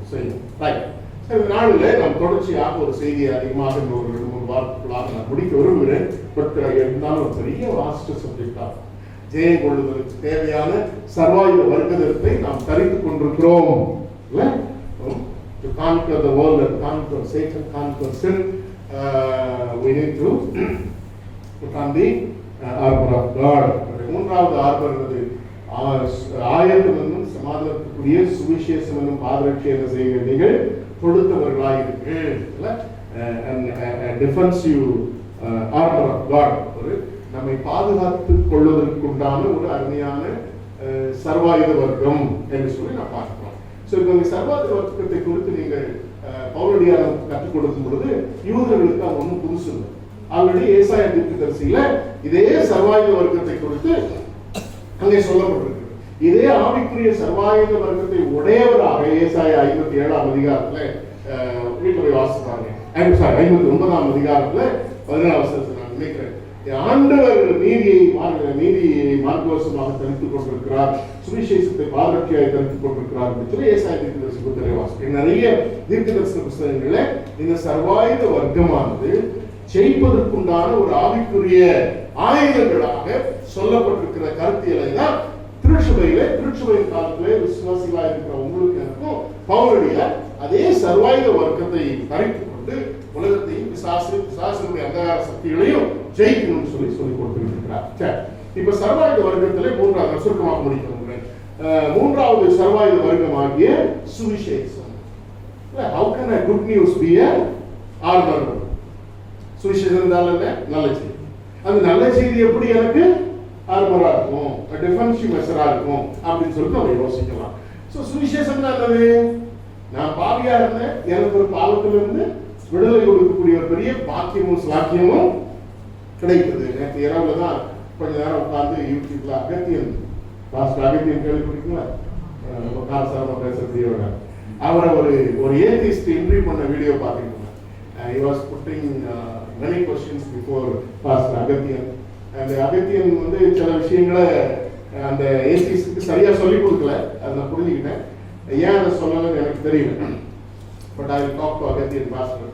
நீங்க நல்லா இப்படிலாம் ஏசிஸ்ட் சொல்லும்போது இந்த மாதிரி விஷயங்கள்லாம் சொல்லணும் அப்படிங்கிறது நான் சொல்லி கொடுத்தேன். அப்போ அதுல ஒரு விஷயத்தை அழகா சொன்னார். என்னன்னா இயேசு கிறிஸ்து வந்ததுடைய நோக்கம். ஸோ அவர் எனக்காக ஏன் மறிச்சாரு?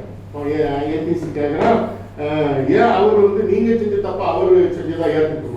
Agathiyan pastor very good example and explaining இருக்கு. அப்போ சுவிசேஷம்னா என்ன சொல்ல விரும்புகிறேன்னு சொல்லி பார்த்தீங்கன்னா, சுவிசேஷம் என்பது ஏற்கனவே சொல்லி முடிச்சிருக்கிறேன்.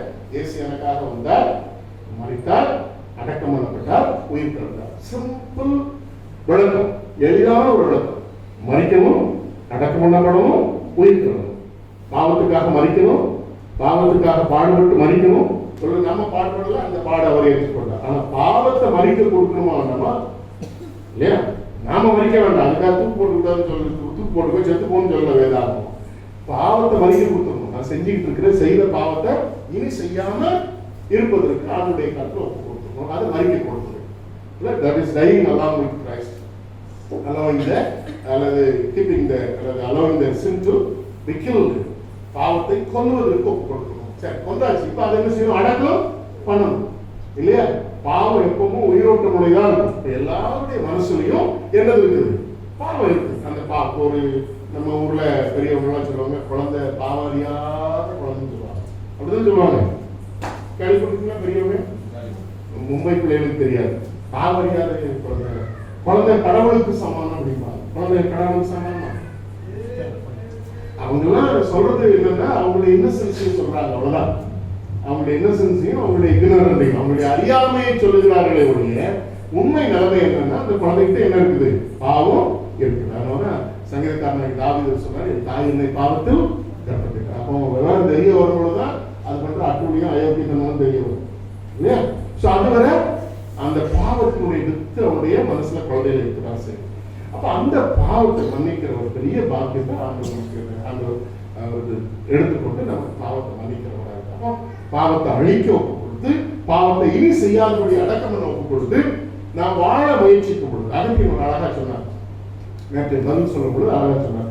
எதுக்கு நான் பார்த்தேன் இன்னைக்கு செய்திக்கு பிரயோஜனமா இருக்குன்னு சொல்லி பார்த்தேன்னு தெரியல. அழகா சொன்னார். இப்ப இயேசுவை ஏற்றுக்கொண்டு அவர் ஏற்றின்னு கேட்டா நீங்க எல்லாம் மதம் மாத்துறீங்க. எல்லாரையும் மதம்னு ஒரு பெரிய மதம்ன்றதே ஒரு பெரிய தப்பான கான்செப்ட் அப்படின்றது அவங்களுடைய கருத்து. அதனால அப்போ ஏசு கடவுளை ஏற்றுக்கொண்டு வந்துட்டாங்கன்னா அவன் கிறிஸ்தவன் ஆகணுமா? ஏன் ஆகணும்? ஏன் ஆகணும் கட்டாயப்படுத்துறீங்க அப்படின்னு சொல்லிட்டு நிறைய விஷயங்கள் சொன்னாங்க. அப்போ அதுக்கு அழகா சொன்னாங்க, நீ ஏசு விட்டு வந்துட்டேன், உன் பாவத்தை அவர் மன்னிச்சிட்டாரு. மன்னிச்சதுக்கு அப்புறம் கிறிஸ்தவனா வாழணும்னு சொல்லல. கிறிஸ்தவ ஜீவிய அதாவது ஒரு கிறிஸ்தவ சமயத்தை சார்ந்தவனா வாழணும்னு சொல்லல. அதாவது கிறிஸ்தவ மதத்தை சார்ந்தவனா வாழணும்னு சொல்லல. ஆனா அவருக்கு பிரியமானவனா நீ வாழணும் ஆண்டவர் எதிர்பார்த்தாரு. நான் உனக்காக மறைச்சிக்கிறேன், ஆனா இனி வாழும்பொழுது என்ன செய்யணும்? எனக்காக நான் விரும்புகிறபடி வாழணும். அப்ப நான் விரும்புகிறபடி வாழணும். அவர் சில போதனைகளை சொல்லியிருக்கிறாரு. இப்போ ஆதி காலத்துல உபச்சாரம் செய்யாதிருப்பாயாக என்று சொல்லப்பட்டிருக்கிறது. ஆனால் பெண்ணை இச்சையோடு பார்ப்பதே பாவம் இயேசு சொல்றாரு. அப்ப இனி அந்த பார்வையை நீ என்ன மாற்றிக்கோ, இதுதான் கிறிஸ்தவம் அப்படின்னு சொல்லி அழகா சொல்லி கொடுத்தாங்க. இதுதான் பாவத்தை மறிக்க கொடுத்து, பாவத்தை அடக்கம் பண்ண ஒப்பு கொடுத்து, இனி வாழும் பொழுது பரிசுத்தமாய் வாழ்வதற்கு உண்டான அழைப்பு தான்.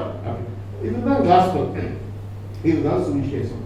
அழகா சொல்லிக்கிட்டு இருந்தாங்க. எனக்கு ரொம்ப பிடிச்சிருக்கு. ஆனால் சில இதை பதில் அவங்களுக்கு சரியா சொல்லல. அதை நான் இன்னும் மாஸ்டர் அகத்தியோட பேசிக்கிறேன். அப்போ சுவிசேஷத்தை அனுபவிக்கிற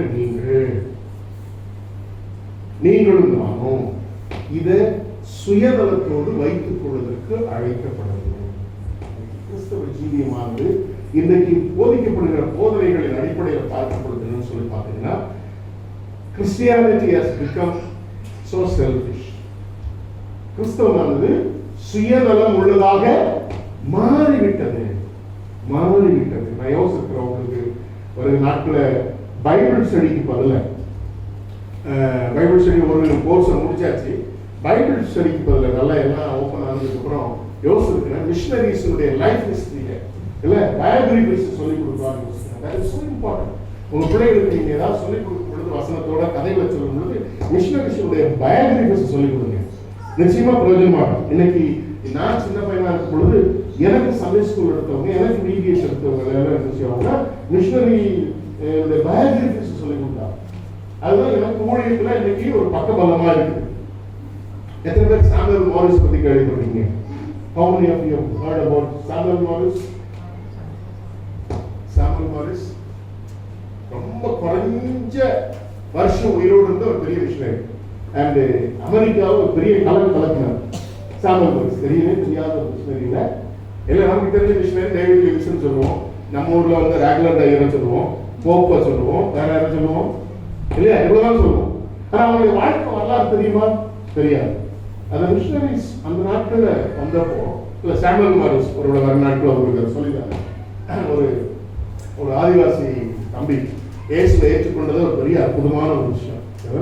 அவருடைய பழைய பேர் காபூல். அவருடைய பழைய பேர் Kabul. And he accepted Christ ரொம்ப சின்ன வயசுல.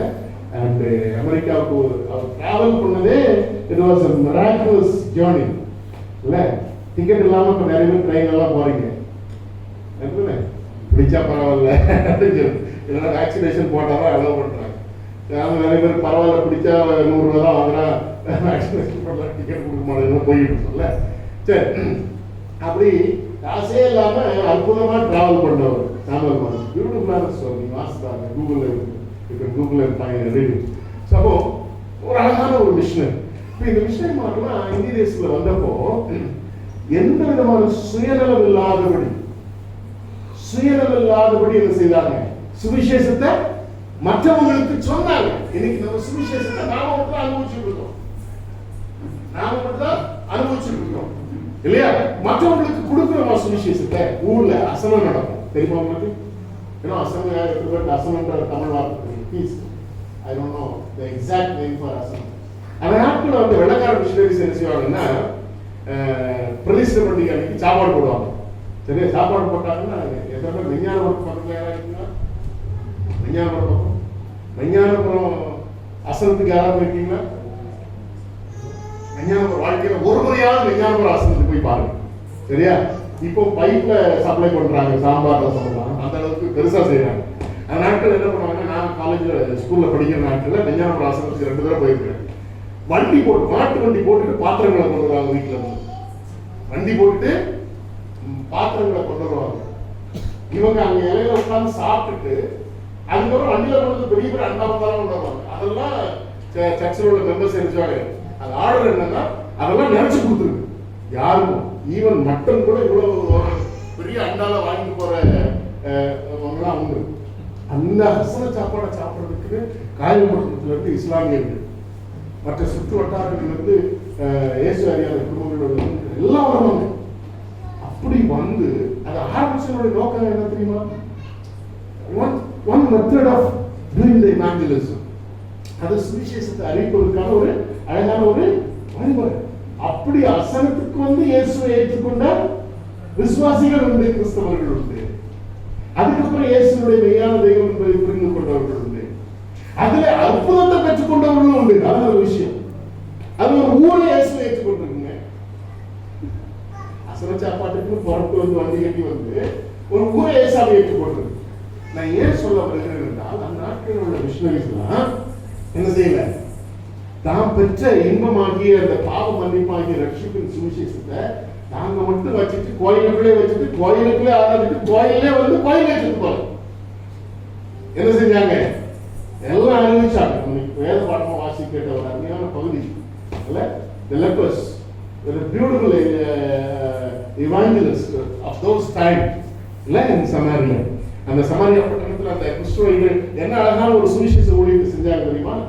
அங்க பட்டினியா இருக்கிற ராத்திரி வந்து நாம திருப்தியா சாப்பிடணும் அப்படின்னு சொல்லிட்டு டென்டா போய் ஏறி சாப்பிடணும், டென்டா ஏறி தங்கங்களை சேர்த்து வைக்கணும், எல்லாத்தையும் ஏறி சாப்பிட்டு நல்ல முட்டை சாப்பிட்டு அப்படின்னு சொல்லுவோம். சாப்பாடுலாம் சாப்பிட்டு தனக்கு தேவையான தங்க வெள்ளியெல்லாம் சேர்த்து திருப்தி ஆனதுக்கு அப்புறம் யோசித்து பார்க்கலாம், நாம செய்யறது நியாயம் போட்டியமா?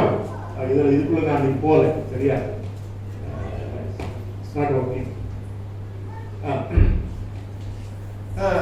இனி நாம இங்க தாமதிச்சோம்னா அழகா சொல்றாங்க இந்த 4 குஷ்டரோகிகளும், குற்றம் நம்மேல் சொல்ற வசனத்தை வாசிங்க நல்லா. இன்னைக்கு காலையில் ஆண்டவர் ஆவியானவர் உங்களை என்னையும் குற்றவாளியாக போறார். 8ஆம் வசனத்தை நான் வாசிக்கிறேன், 9ஆம் வசனத்தை வாசிக்கிறேன். பின்பு அவர்கள் ஒருவரை ஒருவர் நோக்கி, நாம் செய்கிறது நியாயம் அல்ல, இந்நாள் நற்செய்தி அறிவிக்கும் நாள், நாம் மௌனமாயிருந்து பொழுது விடியும் மட்டும் காத்திருந்தால் குற்றம். இந்த அருமையான சுவிசேஷ செய்திய திருச்சபையில் இருக்கக்கூடிய உங்களுக்கு எனக்கும் அன்னைக்கே குஷ்டரோகிகள் மூலமா ஆவியானவர் சொல்லி வச்சிருக்கிறார். அன்னைக்கே ஆவியானவர் என்ன செய்திருக்கிறார், சொல்லி வச்சிருக்கிறார். மார்க்கு 15ஆம் அதிகாரம் 16ஆம் வசனம். ஆண்டவர் கொடுத்த ஒரு பெரிய கட்டளைகள்ல ஒரு பெரிய கட்டளை, அது ஒருதான் பெரிய கட்டளை. என்னது? உலகம் எங்கு போய் சுவிசேஷத்தை அறிவிங்க. Preach the gospel, preach the gospel, preach the gospel. Don't be a selfish one. Preach the gospel. அவ்வளவுதான் இல்லையா? இதுவரை சுவிசேஷத்தை குறித்தான அனுபவங்களை கடந்த 2 வாரமா ஆன்லைன்லயும் போன வாரமும் சொல்லி கொடுத்துருந்தேன். போன வாரம் சொல்லி கொடுத்தேன், போன வாரம் சொல்லி கொடுத்தேன். போன வாரம் என்ன பிரசங்கம் பண்ணேன்?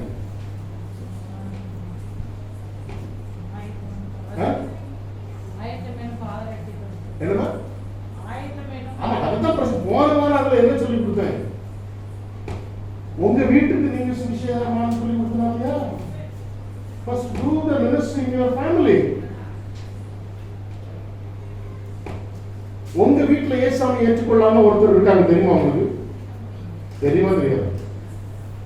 உங்க வீட்டுல கிறிஸ்தவங்க தான், உங்க மனைவி தான், உங்க புருஷன் தான், உங்க பிள்ளைகள் தான், உங்க பெற்றோர் தான் ஞானஸ்நானம் எடுத்தாங்க. ஆனா இயேசுவை ஏற்றுக்கொள்ள, இயேசுவை ஏற்றுக்கொள்ளாம ஞானஸ்நானம் எடுக்கிறாங்களா இல்லையா? கல்யாணத்துக்காக ஞானஸ்நானம் எடுத்தவங்க உண்டு, கர்மாதிக்காக ஞானஸ்நானம் எடுத்தவங்க உண்டு, சர்ச் பிரிவிலேஜஸ்க்காக, அட்மிஷனுக்காக, வேற எதுப்பா எதுக்கெல்லாம் ஞானஸ்நானம் எடுத்தவங்க உண்டு இல்ல? அப்படி உங்க குடும்பத்தில் ஒரு ஆள் இருப்பாங்கல்ல, அதுக்காக ஞானஸ்நானம் எடுத்து இயேசுவை உண்மையா ஏற்றுக்கொள்ளாம இருக்கக்கூடிய உங்க குடும்பத்தில் உள்ளவங்களுக்கு சுவிசேஷத்தை அறிவிச்சிட்டீங்களா? முதல்ல சொல்லிட்டீங்களா? அவங்க இன்னைக்கு செத்து போனா பரவம் போவாங்களா? நான் கொச்சையா கேட்கிறேன், நீங்க தப்பா என்ன நினைச்சாலும் பரவாயில்ல. உங்க வீட்டுல ஒருத்தர் இன்னைக்கு செத்து போயிட்டாங்கன்னு வச்சுக்கோங்க, அவங்க பரவத்துக்கு போவாங்களா? காலையில வந்து பேசி போவாங்களா? சரி, உங்க குடும்பத்தில் உள்ளவங்க பரவத்துக்கு போகணும்னு ஆசை இருக்கா? இங்க பரவத்துக்கு போகணும்னு ஆசை இருக்கா? இங்க உங்க அம்மா டாரத்தி பரவத்துக்கு போகணும்னு ஆசை இருக்கா இல்லையா? உனக்கு அம்மாவா இங்க மட்டும் இருந்தா போதுமா? பரவத்துலயும் உனக்கு அம்மாவா வேணும் வேண்டாமா? ஏசா பத்தி சொல்லிட்டு அவளுக்கு அது வா வேலை, நீ தான் பாஸ்டா இருக்க, நீ செய்யட்டா, அவன் கொண்டாடி அப்படிங்கிறாங்க. ஏன் உங்க அம்மாவுக்கு நீ சொல்லக்கூடாதா? உங்க அப்பாவுக்கு நீ சொல்லக்கூடாதா? உங்க பிள்ளைகளுக்கு நீ சொல்லக்கூடாதா? என் மனைவியும் என் பிள்ளைகள் வந்து காட்டுறீங்க 3 வரையும் வச்சு சொல்றேன். என் வாழ்க்கையில் அவங்கள பத்தி எந்த கவலையும் இல்லை. எனக்கு ஒரே கவலை என்னன்னா இந்த 3 வரையும் நான் பரலோகத்தில் பார்க்கணுன்ற ஒரே கவலை. வேற ஒரு கவலையும் இல்லை, ஒரு பயமும் இல்லை அவங்கள பத்தி. அவங்களுக்கு சிக்னஸ் சொன்னா கொஞ்சம் வருத்தப்படுவேன், ஆனா அவங்களுக்கு அதுக்கு மிஞ்சி என்ன நடந்தாலும் வருத்தப்பட மாட்டேன். ஏன்னா அவங்க 3 பேரும் எனக்கு பரலோகத்தில் வேணுன்ற ஒரே ஒரு கவலை, வேற அவங்களுக்கு வேற எந்த கவலையும் இல்லை. சரி, அந்த கவலை உங்களுக்கு இருக்கா? எங்க அப்பா அம்மா பரலோகத்துக்கு வரணும்னு ஆசைப்படுறேன், அவங்களுக்கு சுவிசேஷம் சொல்லி முடிச்சிட்டேன். இந்த 3க்கு சொல்லல. இந்த 3 இயேசுவை ஏற்றுக்கொண்டிருக்கா இல்லையான்னு எனக்கு கண்டுபிடிக்க முடியல, ஆனா ஏற்றுக்கொள்ள வைப்பேன். சரியா? 3 போய் சேர்றதுக்கு முன்னால. சரியா?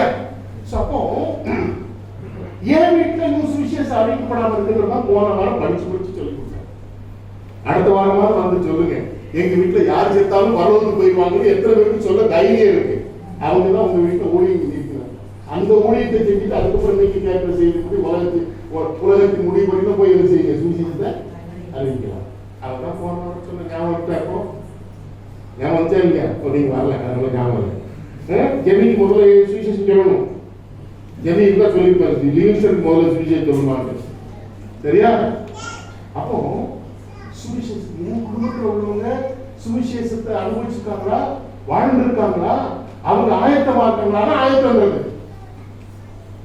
இப்படி prepare your family to face death. You prepare your family to face the Lord. அவங்க சுவிசேஷம் படி வாழ்றாங்களா இல்லையா? அதை பாருங்க. அதான் போறோம். இப்போ என் குடும்பம் இயேசுவை ஏற்றுக்கொண்டுச்சு. என் குடும்பத்துல யார் இறந்தாலும் பரலோகத்துக்கு போயிடுவாங்க. அவங்கள பார்ப்பேன். பரிதாபமான ஒரு நிலை எப்ப தெரியுமா உங்களுக்கு எனக்கு ஏற்படும்? ஒருவேளை எங்க வீட்டுல 3 பேரும் பரலோகத்துக்கு போயிட்டாங்கன்னு வச்சுக்கோங்களேன், நான் நரகத்துக்கு போறேன்னு வச்சுக்கோங்க, அவங்க நரகத்துக்கு போவாங்கன்னு சொல்ல மாட்டேன். போறதுன்னு ஆசையோடு தான் இருக்கேன். ஒருவேளை நான் செஞ்ச பாவத்தை அறிக்கையிடாம மனம் திரும்பாம இருந்து நான் என் ஒய்ஃப் முறைச்சு பாக்குறேன், நீ நரகத்துக்கு போற மாதிரி இருந்தாலும் ஏன் பாஸ்டா இருக்க அப்படின்னு பாக்குற மாதிரி இருக்கு. நான் போயிட்டு வச்சுக்கோங்களேன், அவங்க ஏசாமியோட போகும்போது நான் இடது பக்கத்தில் நிற்போம் பாருங்க, அப்ப ஏற்படுகிற மனநிலை கொஞ்சம் இமேஜின் பண்ணி பாருங்க.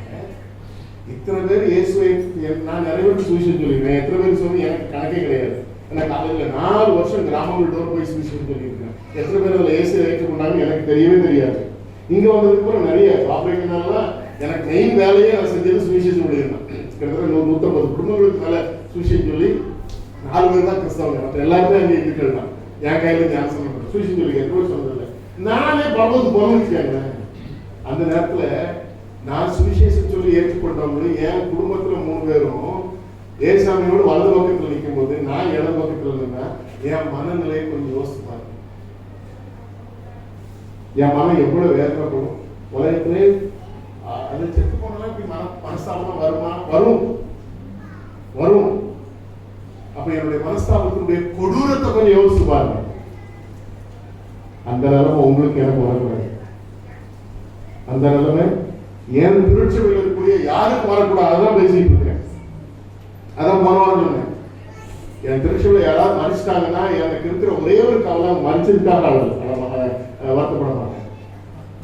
நான் அவங்க பரலோகம் போயிட்டாங்களா இல்லையா, நான் சரியா அவங்களுக்கு ஊழியம் செஞ்சிருக்கா இல்லையான்ற ஒரு கவலை தான் என்னை ஆட்கொள்றேன். நான் இருக்கிறவரை 4 வருஷத்துல எத்தனை பேருக்கு நான் எப்படி ஊழியம் செஞ்சிருக்கேன்னு தெரியல. உங்க எல்லாரும் எங்க பரலோகத்துல பார்க்கணும்னு ஆசைப்படுறேன். சரியா?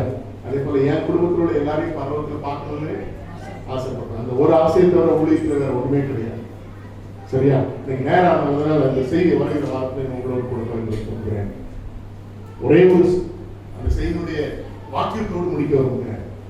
நீங்களும் நாம் சுவிசேஷத்தை நாம் மட்டும் அனுபவிச்சுட்டு சுவிசேஷத்தின் மூலமாக நாம் மட்டும் திருப்தியா வாழ்ந்துட்டோம்னா, நல்லா ஞாபகம் வச்சுக்காங்க, இயேசுவின் 2ஆம் வருகையில் நியாயத்தீர்ப்பில் நிற்கும் பொழுது so you will be blamed, நீங்கள் குற்றம் சாட்டப்படுவீர்கள். உன் மனைவி ஏன் பரலோகத்துக்கு வரலன்னு ஆண்டவர் கேட்பார், என்ன பதில் சொல்ல போறீங்க? உன் பிள்ளை ஸ்டீவ் பரலோகத்துக்கு வரல என்கிட்ட கேட்பாரு, சேம் பரலோகத்துக்கு வரல என்கிட்ட கேட்பாரு, ராதி பரலோகத்துக்கு வரல என்கிட்ட கேட்பாரு. நான் போகிறேன் அவங்க முன்னாடி ஆண்டவர் கேட்பாரு, அவ்வளவு போன மகன் ஏன் வரல பரலோகத்துக்கு அப்படின்னு பதில் சொல்ல ரெடியா இருக்கு. நான் பரலோகத்துக்கு வரல பதில் சொல்ல ரெடியா இருக்கு. நான் பரலோகத்துக்கு வரலன்னா காரணம் என் மனைவி தான். என் மனைவி பரலோகத்துக்கு வரலன்னா காரணம் நான் தான். சரியா? இதான் உண்மை. இதைத்தான் இந்த புஸ்தகங்கள் சொல்றாங்க. இந்த நல்ல செய்தியை போய் நான் காலையில் வெளியிட்டும் நேரம் வரட்டும், என் ரிட்டையர்மெண்ட் நிறைய ரிட்டையர்மெண்ட் ஆகிறதுக்கு ஊழியத்துக்கே வராங்க. அதுக்கு ஒரு வேலை இல்லை பார்த்தீங்களா, இது ஒரு வேலையை எடுத்துட்டு வராங்க. நிறைய பேர் ரிட்டையர்மெண்ட்டுக்கு ஒரு ஊழியத்துக்கு வர கூட்டங்கள்லாம் நிறைய உண்டு. சம்பாதிச்சு நல்லா திரும்பி கொடுத்ததுக்கு அப்புறம் ஊழியத்துக்கு வரும். சரியா? அப்படிலாம் வராதுங்க. ஏசாமி உங்களை அழைப்பு கொடுத்தாலும் ஊழியத்துக்கு வந்துருங்க. ஓகே, ஃபுல் டைம் ஊழியத்துக்கு வர முடியலையா சொல்றாங்க. விடியிருக்கா மீதி உள்ளதை வருகிற வார்த்தை பொழுது விடுகிறவரை நாம் காத்திருப்போம் என்றால் குற்றம் என்ன செய்யும்? நம்ம சுமரும். அதனுடைய அர்த்தம் அங்க சமாளியால அத்தனை பேர் பட்னியா இருக்கான், நாம சாப்பிட்டு திருப்தி ஆகிட்டோம். இந்த பட்டினியினால சமாரியால ஒருத்தன் செத்தா கூட பொழுது விடுகிறதுக்குள்ள குற்றம் யார் மேல சுமரும்? உங்க மேல சுமரும். அதனால பொழுது விடுகிறவர் என்ன செய்ய வேண்டாம்? காத்திருக்க வேண்டாம். எனக்கு வாய்ப்பு கிடைக்கிறவரை சுவிசேஷத்தை அறிவிப்பதற்கு என்ன செய்ய வேண்டாம்? காத்திருக்க வேண்டாம். எனக்கு அவருடைய சொல்ற சமயம் கிடைத்தாலும் கிடைக்காவிட்டாலும் இன்னைக்கு எல்லாருக்கும் டைம் தான் ப்ராப்ளமா இருக்கு. டைம் இல்ல, கோயிலுக்காக வரல டைம் இல்ல, பிரைவேட்டிங்காக வரல டைம் இல்ல, பைபிள் ஸ்டடிக்காக வரல டைம் இல்ல. ஆனா உட்கார்ந்து முழுக்க டிவி பார்க்கறதுக்கு டைம் இருக்கு, மொபைல்ல விளையாடுறதுக்கு டைம் இருக்குது, எல்லாத்துக்கும் இருக்குது. ஆனா ஆலயத்துக்கு வரது மட்டும் எதுவும் இல்ல, டைம் இல்ல. சுவிசேஷம் யாருக்கு இல்ல, நேரம் இல்ல, நேரம் கூடி வரல, வேலையா ரொம்ப வேலையா. வேலை செய்யற பக்கத்துல வேலை இல்லாம காட்டுல உட்கார்ந்து வேலை செஞ்சுருக்கோம். இப்பதான் ஆன்லைன்ல உட்கார்ந்து வேலை செய்யும். ஆபீஸ்ல காட்டுல உட்கார்ந்து வேலை செஞ்சுருக்கோம். பக்கத்துல ஒருத்தர் இருப்பாங்க, உங்க வேலைக்காரர் இருப்பாங்கல்ல, உங்க ஆபீசர் இருப்பாங்கல்ல, ஒரு காலேஜ் இருப்பாங்கல்ல, டீச்சருக்கா உங்க டீச்சருக்கு சுவிசேஷம் சொல்லிருக்கீங்களா?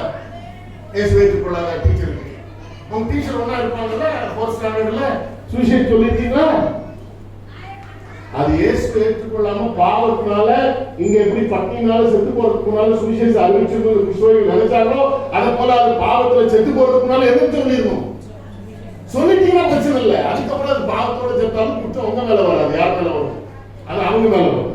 உனக்கு சுவிசேஷம் சொல்லியாச்சு, பாவ மன்னிப்பு இருக்குன்னு சொல்லி கொடுத்தாச்சு ஒரு ஆளை வச்சு, அதுக்கப்புறம் நீ செத்து போனா தட் இஸ் யுவர் ப்ராப்ளம். ஆனா அது சொல்லாம அது செத்து போச்சுன்னா தட் இஸ் மை ப்ராப்ளம்.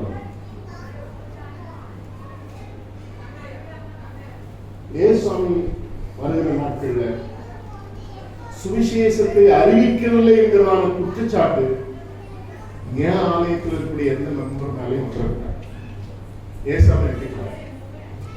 அப்படி ஒரு தீர்மானம் எடுக்கலாமா? கண்ணம் இல்லாம அப்படி ஒரு தீர்மானம் எடுக்கலாம். என் வீட்டுல முதல்ல சுவிசேஷம் சொல்லணும் சாமி, என் புருஷனுக்கு சொல்லணும். அவர் கோயிலுக்கு வரவாங்கிறாரு, அவர் இயேசு ஏற்றுக்கொள்ளல, ஜெபிக்க வாஞ்சை இல்லை, வேத வாசிக்க வாஞ்சை இல்லை, பாவத்தை அறிக்கையிட வாஞ்சை இல்லை, ஏதோ ஒரு பாவத்துல அடிமையா இருக்கிறாரு, அவருக்கு சுவிசேஷம் சொல்லிடணும் சாமி. அப்ப குற்றம் உங்கள் மேல சுமராது. என் மனைவி ஜெபிக்கிறது இல்லை, வேத வாசிக்கிறது இல்லை, பாவத்தை அறிக்கையிடல, பாவத்தை விட்டு விடல, அவங்களுக்கு நான் சுவிசேஷம் சொல்லணும் சாமி. குற்றம் என் மேல, நீங்க ஏன் சுவிசேஷத்தை நீ சொல்லலன்னு என்ன குற்றம் சாட்டாதபடி என் குடும்பத்துக்கு, என் நெய்பர்ஸ்க்கு, என்னுடைய கலீக்கு, என் ரிலேட்டிவ்ஸ்க்கு, எனக்கு தெரிஞ்ச எல்லாருக்கும் இயேசு நல்லவர், இயேசு பாவங்களை மன்னிக்கிறவர், உங்களுடைய பாவத்தை அறிக்கையிடுங்கள், இயேசு உங்களுடைய பாவங்களை மன்னித்து உங்களுக்கு நித்திய ஜீவ வாழ்வை கொடுப்பார் என்ற சுவிசேஷத்தை எப்படியாவது நான் சொல்லிடணும். அவங்க கேட்கிறாங்களோ இல்லையோ, விரும்புறாங்களோ இல்லையோ, நான் சொல்லிடணும். அப்பொழுது மாத்திரமே நான் குற்றம் சாட்டப்படாதவனா இருக்கிறேன் சுவாமி.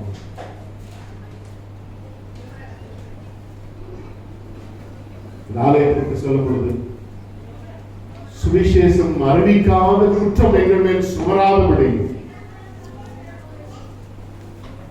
அறிக்கை கேட்க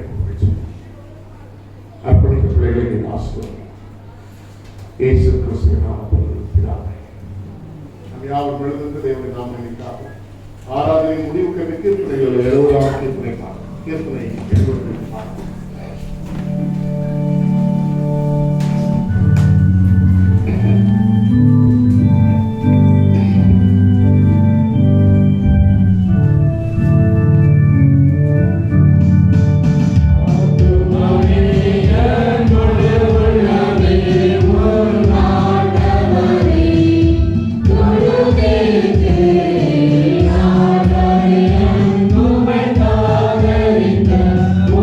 Oh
அறிவிக்கிறோம். நற்செய்தியை அறிவிக்காதிருந்தால் குற்றம் நம்மேல் சுமரும்.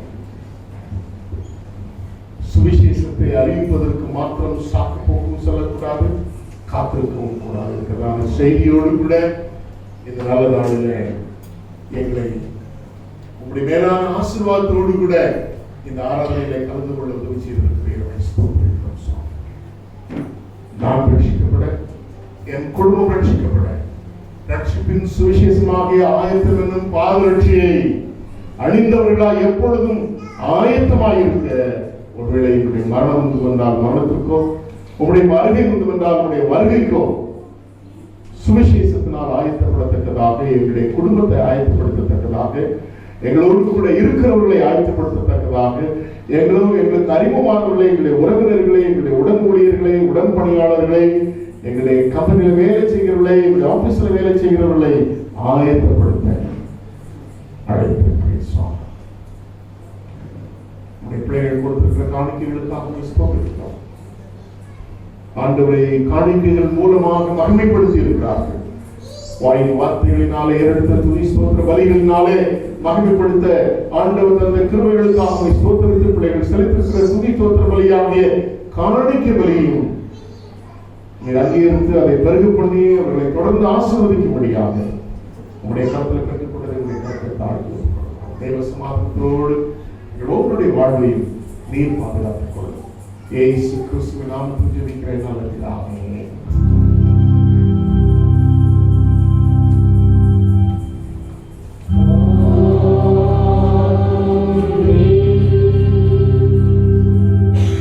நம்முடைய கர்த்தராகிய இயேசு கிறிஸ்துவின் கிருபையும் பிதாவாகிய தேவனுடைய அன்பும் பரிசுத்த ஆவியானவருடைய ஐக்கியமும் காவலும் சந்தோஷமும் சமாதானமும் என்னைக்கும் உங்கள் அனைவரோடு வழி நடத்துவதாக.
சமாதானத்தோட சென்று வாருங்கள்.